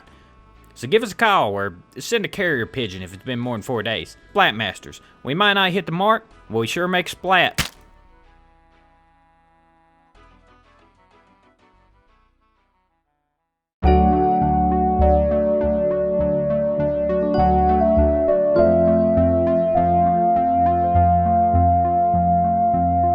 Welcome back. I hope you enjoyed that commercial because I know that I sure did. Folks, it is time we shout out the patrons, the people who support us every month at various tiers. But as always with the patrons, what do we do first? We shout out the KBD. people. I mean, sorry. Wise man. He doesn't even know what we do first. Mio Dio. Well, the first thing we always do is we shout out our brand new Wise Old Men patrons, the folks whose names are on the screen right now. Special attention to Bass Mike Jr., who joined relatively recently. And by relatively recently, I mean like 2 days ago. So welcome to the party, my friend. You are now up there along the esteemed lines of the Wise Old Men here supporting the Xpwaste podcast. You guys are fantastic. You have recording booth access. People have been hanging out quite a bit today. It's been nice to hear and chat with all the various folks and fans of the show. So for that, we do appreciate you. As always, though, we also shout out another tier of patrons, and that's our KBD patrons. My cat is trying to eat my mouse cord. That is not okay. So without further ado, we're going to shout out our King Black Dragon patrons. These people support us at the highest tier every month for no other reason than that they like us, which is cool. So kicking things off, we have Apathy, Boston, our newest King Black Dragon patron, Brian M., Broke 70, Chaos and Swole's Democratic Campaign Services, my dad, hi dad, almost read your full name out loud for some reason, that was weird, Cloud Kicker, Damon S., Dicky Bird, Elite Oreo Dunker, Oxy's favorite Michigander 666, parentheses, message for beer Oxy. I know where he lives too. our third favorite supporter, Ralph, who's graced us with his presence today in the booth. Run Metal 15, Rylithian, Soggy Waffles, Seppi J, Sparky Life, Splasher's Total Level is what he changed his name to. The Big G Jordy, the Crayola Tallymorn, and Warbatroning. Thank you guys so much for your unwavering support at the King Black Dragon tier. We really do appreciate you guys for it. Because again, there's really no extra benefit to the KBD other than like getting shouted out on the show. And at this point, you just do it because you like us. And that really does mean a lot to us because like it's not mandatory. You have the Discord is free. You can do pretty much everything without paying. And even then, the only thing you're locked behind a paywall, you can pay less for. And you guys still choose to go at the highest tier. And we love you guys for more than that. But like, that's, it's nice to have that appreciation shown. So you guys are fantastic. As are all of our patrons. Shout out to the Gnome Children. If you would like to support us on Patreon, head over to patreon.com/Xpwaste, and you can support for as low as $1 a month, like our Gnome Children. Once again, you don't often see the double shout out to the Gnome Children, but today you're getting it. Shout out to the Gnome Child tier. And you get all sorts of various perks. You can watch exclusive live streams. You can access the recording booth chat. You can get your name shouted out every week on the show. Or you can just follow us for free and we'll just have your name as like someone who likes the show, which is also pretty cool. We're a fan of that. But yeah, with that is Patreon, which means it is time to send it over to Michael for a groundbreaking 613 community question responses this week. Y'all went all out. It's going to be a long one, folks. I think there would be 2 years and we get done. Yeah, there would be a lot more panic in my voice if we actually had more than 50. But no, it's back down to normal numbers here. And yeah, we'll get into the community question. Last week, we asked you guys to give us your Summer Summit predictions. By the time this episode comes out, it will be only a few days until the Summer Summit. So at the time of listening, like a week and a half. Oh, okay. Well, maybe not that quick. But Michael forgore the other episode we have between. Yeah, time is irrelevant when you don't have a job. So I'm just kind of living, existing. Ain't that the truth? Yeah, dog? I don't Shit. like what day is it? I don't care. I don't know. So within a week, maybe, depending on when you're listening. Anyway, give us your Summer Summit predictions. We're going to start on YouTube. Dinosaur says, Lord of Vampirium for sure. It's been years. Also, Mod Ed recently confirmed that the Niloka's queen that is puppeteering Verzik's corp currently will play a major role in the next Vampire Quest. God, I can't wait. He's so That's gonna be excited. so good, dude. I'm so glad they redid Night at the Theater. Oh, Yeah. man, that quest was so bad when it came Can you out. imagine like Night at the Theater being just do Tob and that's it? Well, that's what it was. Yes, I can. Do you remember the first day that quest came out? That was the We're most like, disappointing shit ever. It's It was already like, done. hey, do Theater of Blood. And if you've already done Theater of Blood, the quest is auto completed. I was like, you got to be kidding me. I was so upset that day when that quest came out. Oh my God. That was stupid. It's a good retroactive fix because it sets a weird precedent. But moving on, Yeah. Boop Snoop Boogie, love that name, says there's the Herblore minigame that they're working on. Hope to hear a bit more on that. Next up, T Tourist says, I know storylines that are almost finished are a higher priority, but I hope something like a Penguin or Red Axe series gets some love eventually. Oh, the Red Axe coming back would be good. As Which would one's the Penguin. Red Axe? The Dwarves. Oh, Where you go to Keldagrim and the Red Axe are making an army. gotcha. That'd be good. Nice. They are pretty like unfinished stories that have a lot of potential. So it would be cool. I still need to do the Penguin quest on my account. So maybe that'll be good to do soon. Next up, Taylor says, I don't think it'll happen, but if they go with a new concept for leagues, I would love to see a god-focused league. Each god has 4 to 5 levels of devotion with unlocks at each. Each tier, you pick a god to devote yourself to, fully devoting to 1 or 2 gods, or going wide and devoting slightly to all. Maybe have some type of team mechanic where completing tasks gives points to the gods you devoted to each week to fight gods. Oh, and each week the gods fight based on the points and everyone earned for their gods. Could also be an interesting to have the cosmetics be tied down to devotion level, like you only get the Bandos style teleport animation or whatever if you have full Bandos devotion. Sounds like hella FOMO. Yeah, that's true. Sounds like Leagues gets canceled in a week or two by a lot of people because they chose the wrong god, and it just feels real bad. If they narrowed it concept. down, you're cooking with something, but like, yeah, if you can't fully devote to every single god, oof. You've got the structure of a good game. I don't know if you have the structure of a good league. Does that make sense? Yeah. You know? They could narrow it down. They could pinpoint it to be like not 7 paths or whatever. You know, we just have the main 3, like we normally do with like mage, range, and melee. I like it. Next up, Looney TNT. I think that's how you say your name. Looney TNT says, my prediction is they will talk about sailing. What I want to hear is your pet collection log now has you summon any pet you own just by clicking it in the tab. Ooh. That's an RS3 thing. That'd be kind of cool. I mean, it would be better than having to like keep them in the menagerie. Or maybe if they're in the menagerie, that's where you can summon them.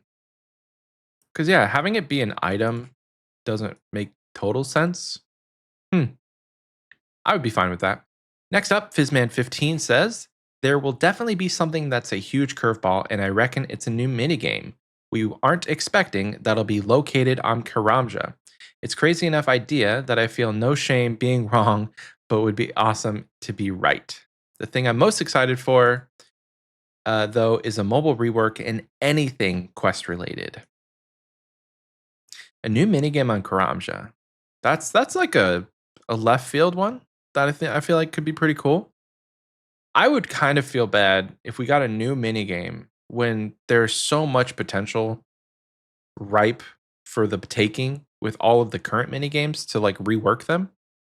Like if we got Castle Wars 2 before we got GTA 6, I would feel bad, you know? Just like work with what you got.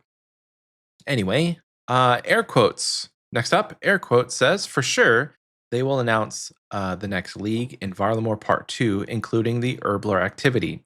I'm also hoping they drop some bangers like new fletching, crafting, cooking activity, like you described, or alternatively, a new AFK method similar to Shooting Stars, but for the artisan skills. All of that aside, we all know the game it really needs is Cuthbert. Sorry,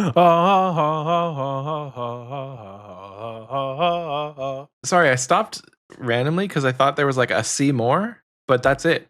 It just says, all that aside, we all know what the game really needs is Cuthbert in blank, blank, blank. So Michael's not on the quest. He doesn't get that reference. I don't get it. I'm sorry. Moving on. Swole says they will announce the release of the new quest. Gothic wishes he stayed asleep, and the sailing will be coming to the game first week, spring 2025, US time. What's the difference between US and Aussie time? I don't know. Maybe. Oh, spring.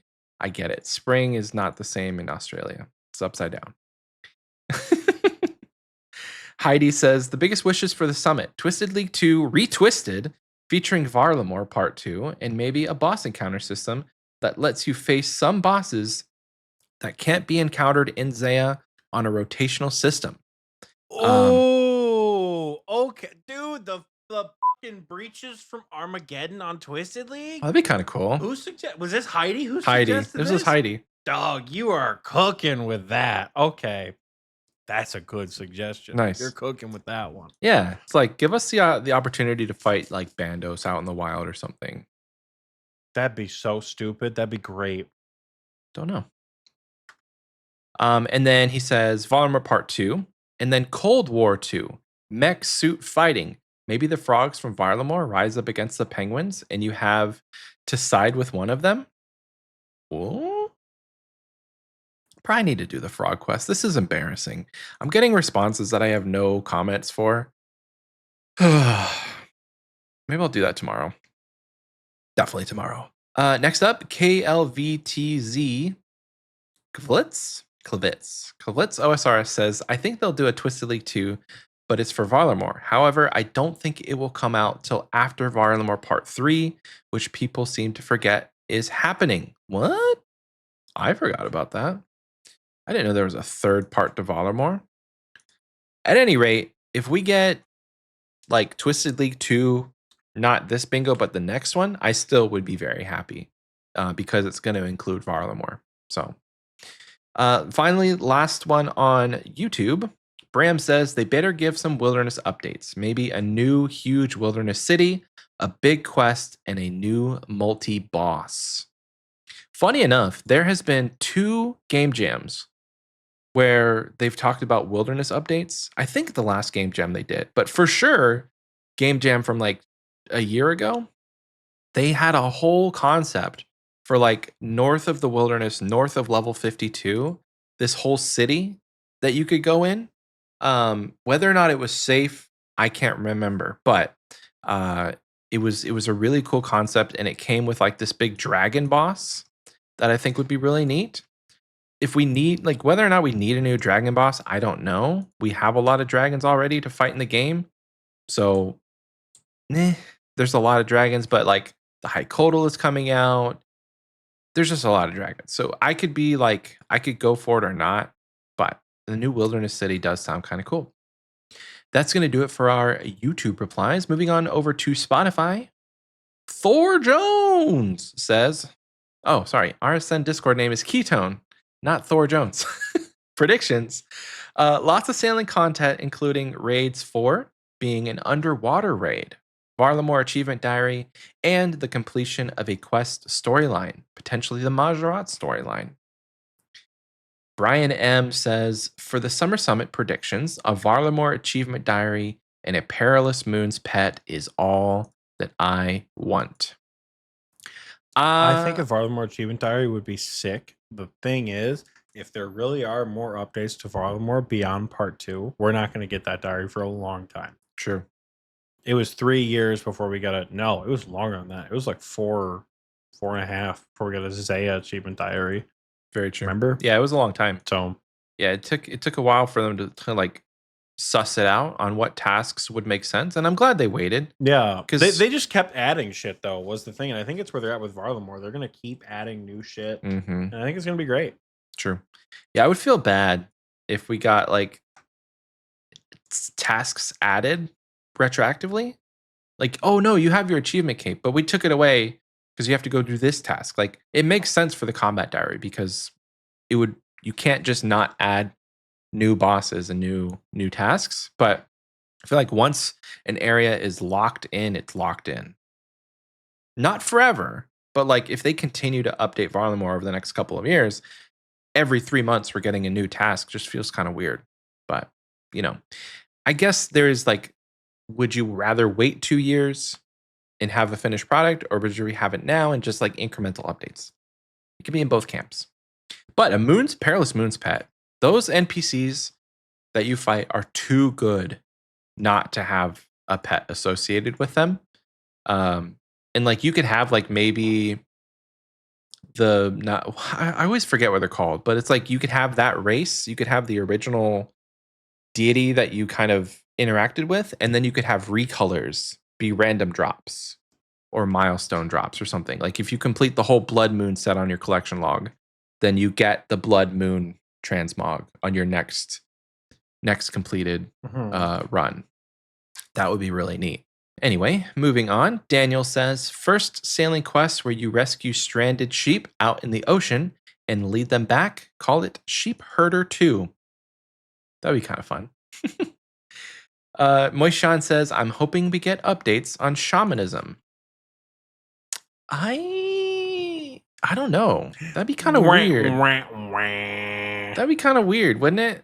I mean, that would be kind of cool. Trolling you, brother. I think he's trolling you. Listen, there was no trolling you. There was no like /s for sarcasm. I'm gonna read this and take it literally. I don't think everybody needs that, dog. Oh my god. Listen, I've told you guys that I take things very literally. So It's pretty funny sometimes. I'm hoping we get updates on shamanism. Dog me too. And that update is going to be like, hey guys, we hear you. You want shamanism, but we're not doing it. It's gonna be the update. Dynamite says, I predict that at the Summer Summit, they'll announce new prayers and then get them into the game as a quest reward, but the community will shut them down again. Well, At least he's not upset about it. yeah, you got a good attitude, I guess.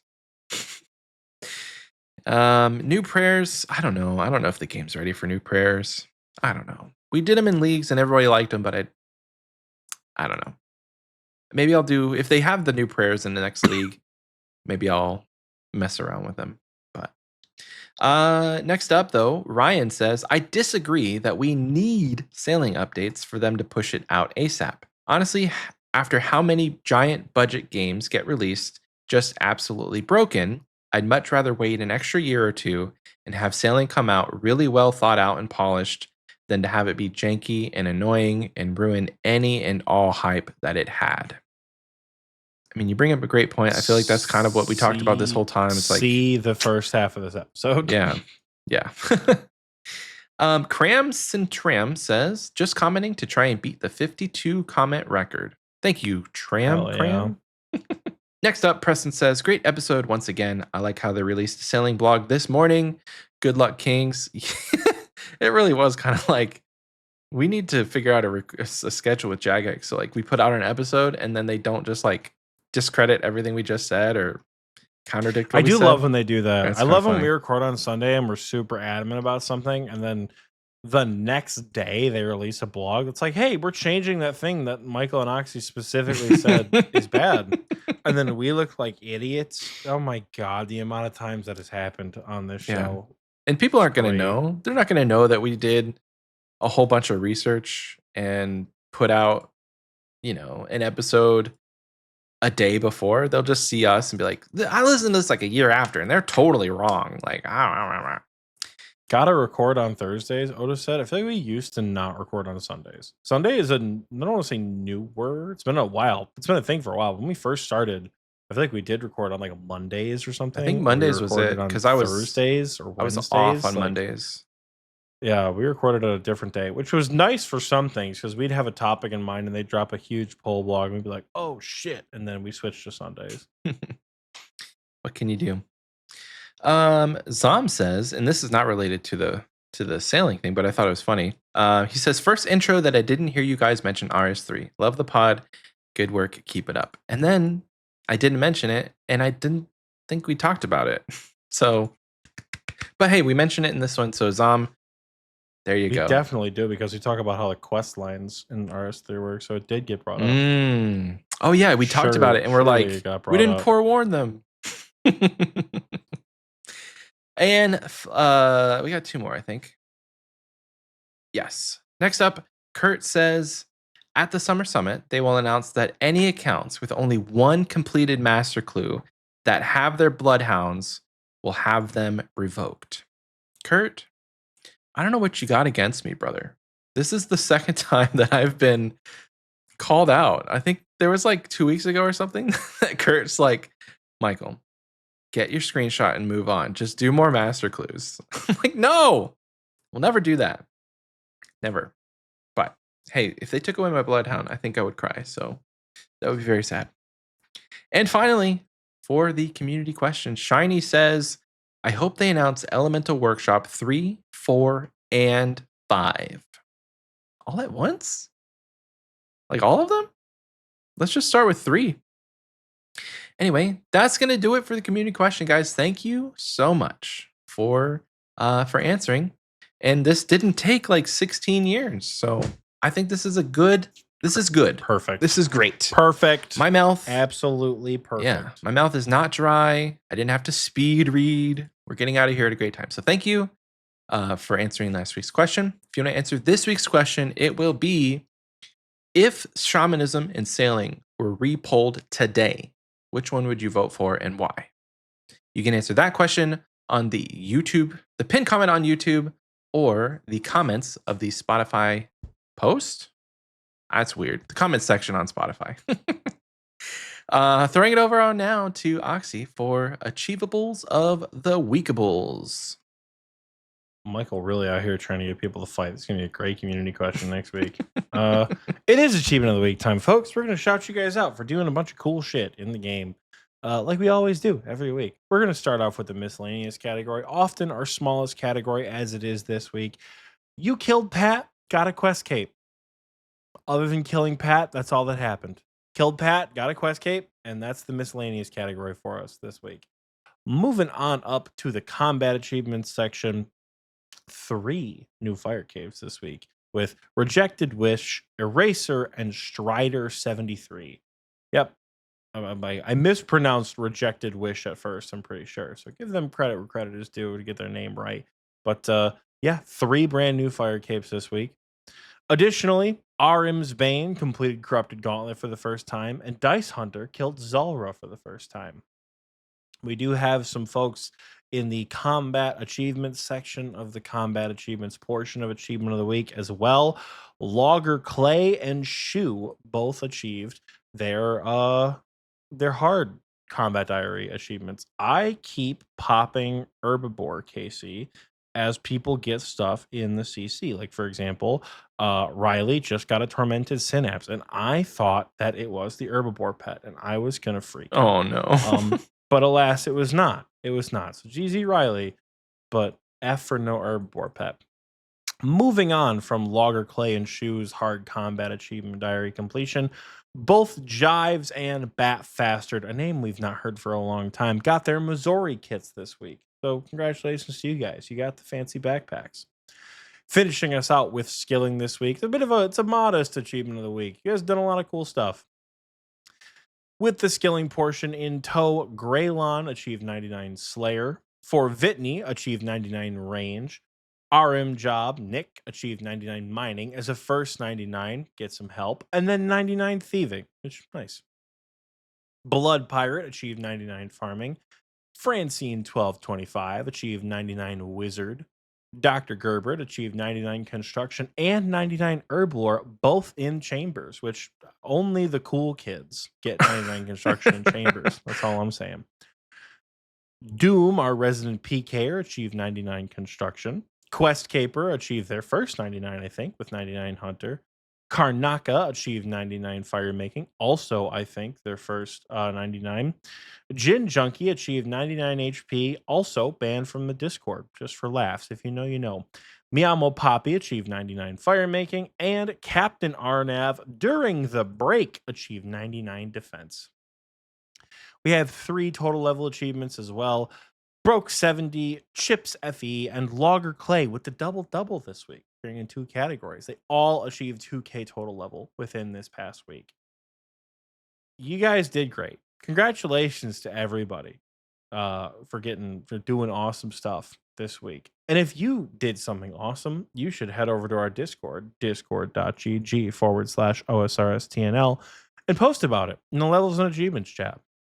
We say every week, it doesn't matter what the achievement is, and we really do mean that. You know, we have people, I think somebody posted the other day in Levels and Achievements, I don't remember the name, but they said like, yo, I've been listening for a while, and I don't normally say anything in the Discord, and I don't really have like other friends to play the game with, but I finally got base 70s, and I just wanted to post it somewhere, and I'm like, hell yeah, man, that's what we do it for.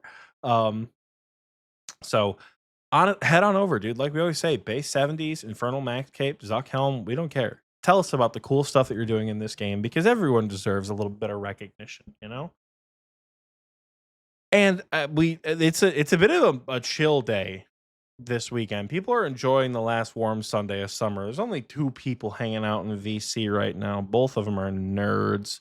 But we have the best, most objectively correct, complete, amazing RuneScape Discord in the world. So come join, come hang out. We'd love to have you. I feel like the end of that segment was a bit shambolic, but I think it's time that we move on. And I say, Michael, my friend, are you looking at the same fun question that I am looking at in the Discord? Probably. Yeah, probably. Are you looking at the first one or the second one? First one. Oh, good. Good answer. Do you want to do these in order or no? We'll just do the first one. Okay. It is fun question time. We have 2 from Dinosaur, but we'll leave the next one for another time.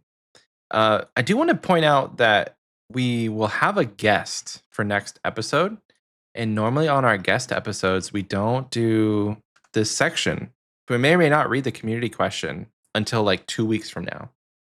So you have Maybe. Who knows? We'll see. We'll see. We'll see how it goes. We'll see how it goes. It's always up to the guests and like what they're comfortable with. We'll see. But you may have a lot of time to answer that question. But the fun question today comes to us from Dinosaur, a very reliable, prominent fun question enjoyer. Prominent fun question enjoyer, very reliable. They want to know, what is a boss or activity that you guys think desperately needs some love in old school RuneScape? And I'll read his little blurb here. He says, for me, it was both versions of the nightmare up until recently. I absolutely fell in love with Fazani's earlier this year. It's such a fun and engaging fight, but it felt so painfully unrewarding until they buffed the unique rates. Now it feels like it's finally in a good spot for the most part. You can go there and it doesn't feel like a lottery boss as it used to. It's somewhat reasonable to expect a drop if you do it for a few hours, whether that be a Fazani's or group nightmare. So I'll ask you, Oxie, what boss or activity do you think desperately needs some love in old school RuneScape? I'm going to keep it a buck with you. I really think it's the wilderness bosses, some of the demi bosses, and then by proxy, their Fossil Island equivalent. I think there's no greater offender than the deranged archaeologist. Do me a favor and find the deranged archaeologist in your collection log. Can you tell me what it drops? It doesn't drop anything because it's not in the collection log. It is the only boss on the high scores that doesn't have a fucking collection log. That is absurd. Do you know why? The deranged archaeologist needs some love. I'm pretty sure I know why. It's so hardcore Iron Men don't have to go to the wilderness to get crazy archaeologist tasks done. No, it's because the dev that was working on it left Jagex. That's why we don't have any content for like rare fossils. They had a plan, but the dev that was working on Fossil Island left. Maybe that's what we'll see at the Summer Summit, dude. That's some shit we need right there. That'd be kind of cool. But the deranged archaeologist, it needs a little bit of love. Mechanically, let's mix it up a little bit. Let's not make it crazy archaeologist with a one-hit kill mechanic like deranged archaeologist has. Like, let's do something a little bit different. Maybe like I recently watched Jimmy's Desert Treasure 2 video, which was phenomenal, by the way. Rewatching the Cassandre fight. Maybe design it like Cassandre, where he kind of runs around the arena and you have to manage him like that. Give something of a collection log. And then as far as the other, like the wildy bosses are concerned, like Fanatic and Elemental, or Fanatic and Archaeologist, like they're fine. They're just super underwhelming. Yeah. I think I don't know if their loot table got buffed at all, but I feel like for the sake of kind of keeping it in line with the wilderness, we should buff their loot tables a bit. Maybe not new uniques necessarily, because again, humanoid pets are kind of weird, and I don't love that. But I think giving them a drop table more in line with the big bosses, or with Scorpia, or with Elemental, like give them some alkables, give them some money in the wilderness. Because again, as I've said, my thing with the wilderness, it should be a lot of money. The wilderness should be very, very tempting and lucrative to go into. Yeah. Such that you go in as a PVMer and you risk all that loot. And then a PKer is going to come hunt you down. But there's always a bigger fish. So you get a PKer who's coming to hunt the PKer. Right? Like and then we get a good wilderness ecology, if that makes any sense. We got a good ecosystem out there where we have a lot of money and a lot of like wealth transfer from people. It's a good item sink. It's good. I think it could be very good to buff their loot tables a bit. Don't get me wrong. If you PK at Archaeologist, you're a rat bitch and I want nothing to do with you. So I understand maybe that's why they don't buff the loot table a ton. but I think it could be beneficial, to give them a little something, something. Yeah. But I understand the trade-off is, you know, all the bosses that have good loot tables are also in caves. Other than Elemental. I don't know what I'm saying, man. Buff their loot table a bit. Let's make it not shitty. Archaeologist is fine because it drops cannonballs and it drops rune crossbows and drops onyx bolt tips. That's fine. Elemental or Fnatic needs some love. Elemental's fine. I've done a lot of Elemental in these last couple months. Fnatic needs some love. You know what I'm saying? Yeah. And it's because those would be my options. the fact that like they're also considered demi bosses along with Scorpia, it's kind of bonkers. Yeah. I mean, they're all pretty mechanically simple, so I get it. Yeah, but like Scorpia, deep wilderness in a cave, you need freezes. Like it's mechanically a lot more difficult than stand there and dodge a fireball every once in a while. So I get it. I agree with you. If you bring freezes, it is just stand there. Because Scorpio only has one kind of attack. You turn prey range on so you don't get hit by I don't know why you're spiderling being pedantic about it. First of all, that's rich coming from you. It is rich coming from me. Second of all, they're not as complex as the big three. I think that's why. They're not even as complex as Chaos Elemental. Like I think they all fall in line in difficulty pretty well. Like comparing it's almost like apples to oranges. Like, oh, you have to freeze and run away versus you have to run away. The Archaeologist has like a 3-tick attack speed. Archaeologist, you can't even it's so fast, So there's trade-offs to both. That's true. And Fnatic needs love. It does. Yeah. I've been thinking about this one long and hard for the last 2 minutes, and I think we need a Slayer boss rework. The fact that Kraken, a tier 87 Slayer boss, you literally just stand there with a Sang staff and never die. It's kind of bonkers. Like the rumor is, and I don't know, I've heard this from Oxie, I don't know if it's true or what have you, but the code got messed up and they just left it. Seems really, really lazy. And the fact that you could say like too little too late, also kind of lazy. So give Kraken some actual mechanics and make that an engaging fight that is worthy of the tier 87 Slayer requirement. And along with that, I think that Thermi needs some love. The boss is comically easy for being a 93 level, a tier 93 Slayer boss. And these two I point out because they were like the first Slayer bosses that came into the game back from that era, and they're just like mechanically boring. If you got 93 Slayer, you expect a hard fight. Like it's going to be very, very apparent how comically easy these are once Araxor comes out. Because you'll have Araxor's going to come out and beat the dog shit out of Michael, and he's going to go, I don't think I want them to have any mechanics anymore. No. But I'm curious. What? So rude. What change? Well, I'm not trying to be rude. Genuinely, like, what good changes do you think it can make to Kraken or Thermi? Not even as like a challenge, but like, let's delve a little deeper. You say it's lazy. What changes would you make to those bosses? I think for Kraken, it could use some sort of like move and fight mechanic. Like you have the whole boss layer. Make waves come out that you have to dodge. Make it like do a stomp attack with its fins that you have to predict and move for. Make it like grapple you with its fin or with its tentacles if you don't move from a certain place. Make little Krakens pop up that you have to deal with that could be like chip damage if you don't kill them. With Thermi, I don't know. I haven't killed enough of Thermi for it to be something that I could give like recommendations for, but it's like it just seems too easy. And I think that they have a lot of potential with it already having its own boss room. I mean, Smoke Devils are pretty.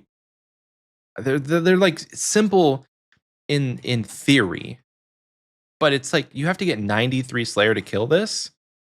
And you look at something like the newer Slayer bosses that have come out, like Grotesque Guardians or Hydra or even Cerberus. Like there's extra mechanics that you have to think about in those fights. The way that Grotesque Guardians are way more like mechanically interesting versus something like Thermi, it doesn't make sense given the time requirement to unlock them.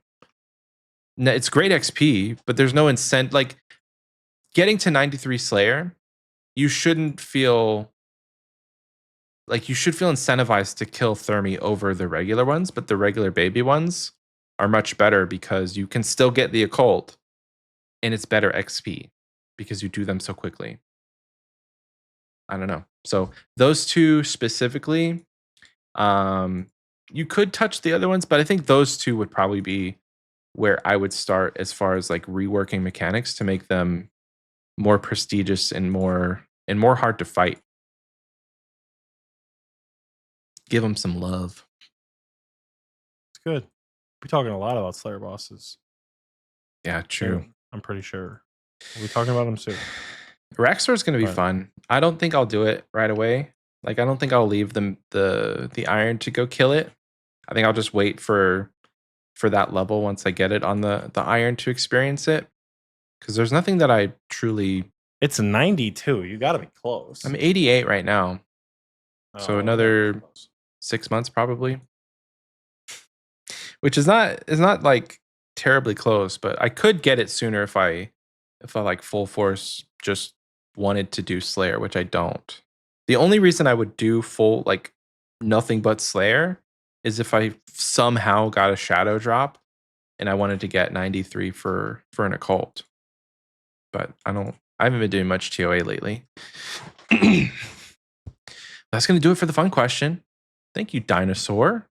Always a good time. We should have another fun question from them soon because they posted and they said bonus fun question. So, Dun dun dun. Yeah, baby. That's a fun one.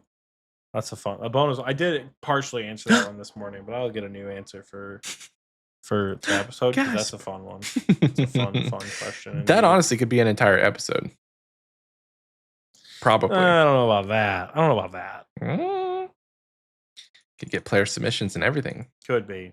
But in any case, I think it's time for us to wrap things up in this house. And I think it's time we bid you farewell. So, folks, if you have enjoyed this episode, thank you. We are glad you are here. We are glad you are a part of the post-million plays club. And if you've been here for the pre-million plays, we love you guys for that. We're going to relish that achievement forever. And we're going for a green stack of views next. So we're going for 10 million next. So tell your friends. Tell your friends we're trying to get to 10 million plays. But yeah, if you want to find us elsewhere, if you want more of us outside the show, there's a link tree in the description, pretty sure, to everything you'll ever need social media wise. So we don't really post on that much. There's a link to the Discord, which we post a lot in. The Discord is absolutely the place to be if you're a fan of the show. Patreon link, all that jazz right there. Yeah, you guys are wonderful. And we will see you next week. Bye, everyone. Bye.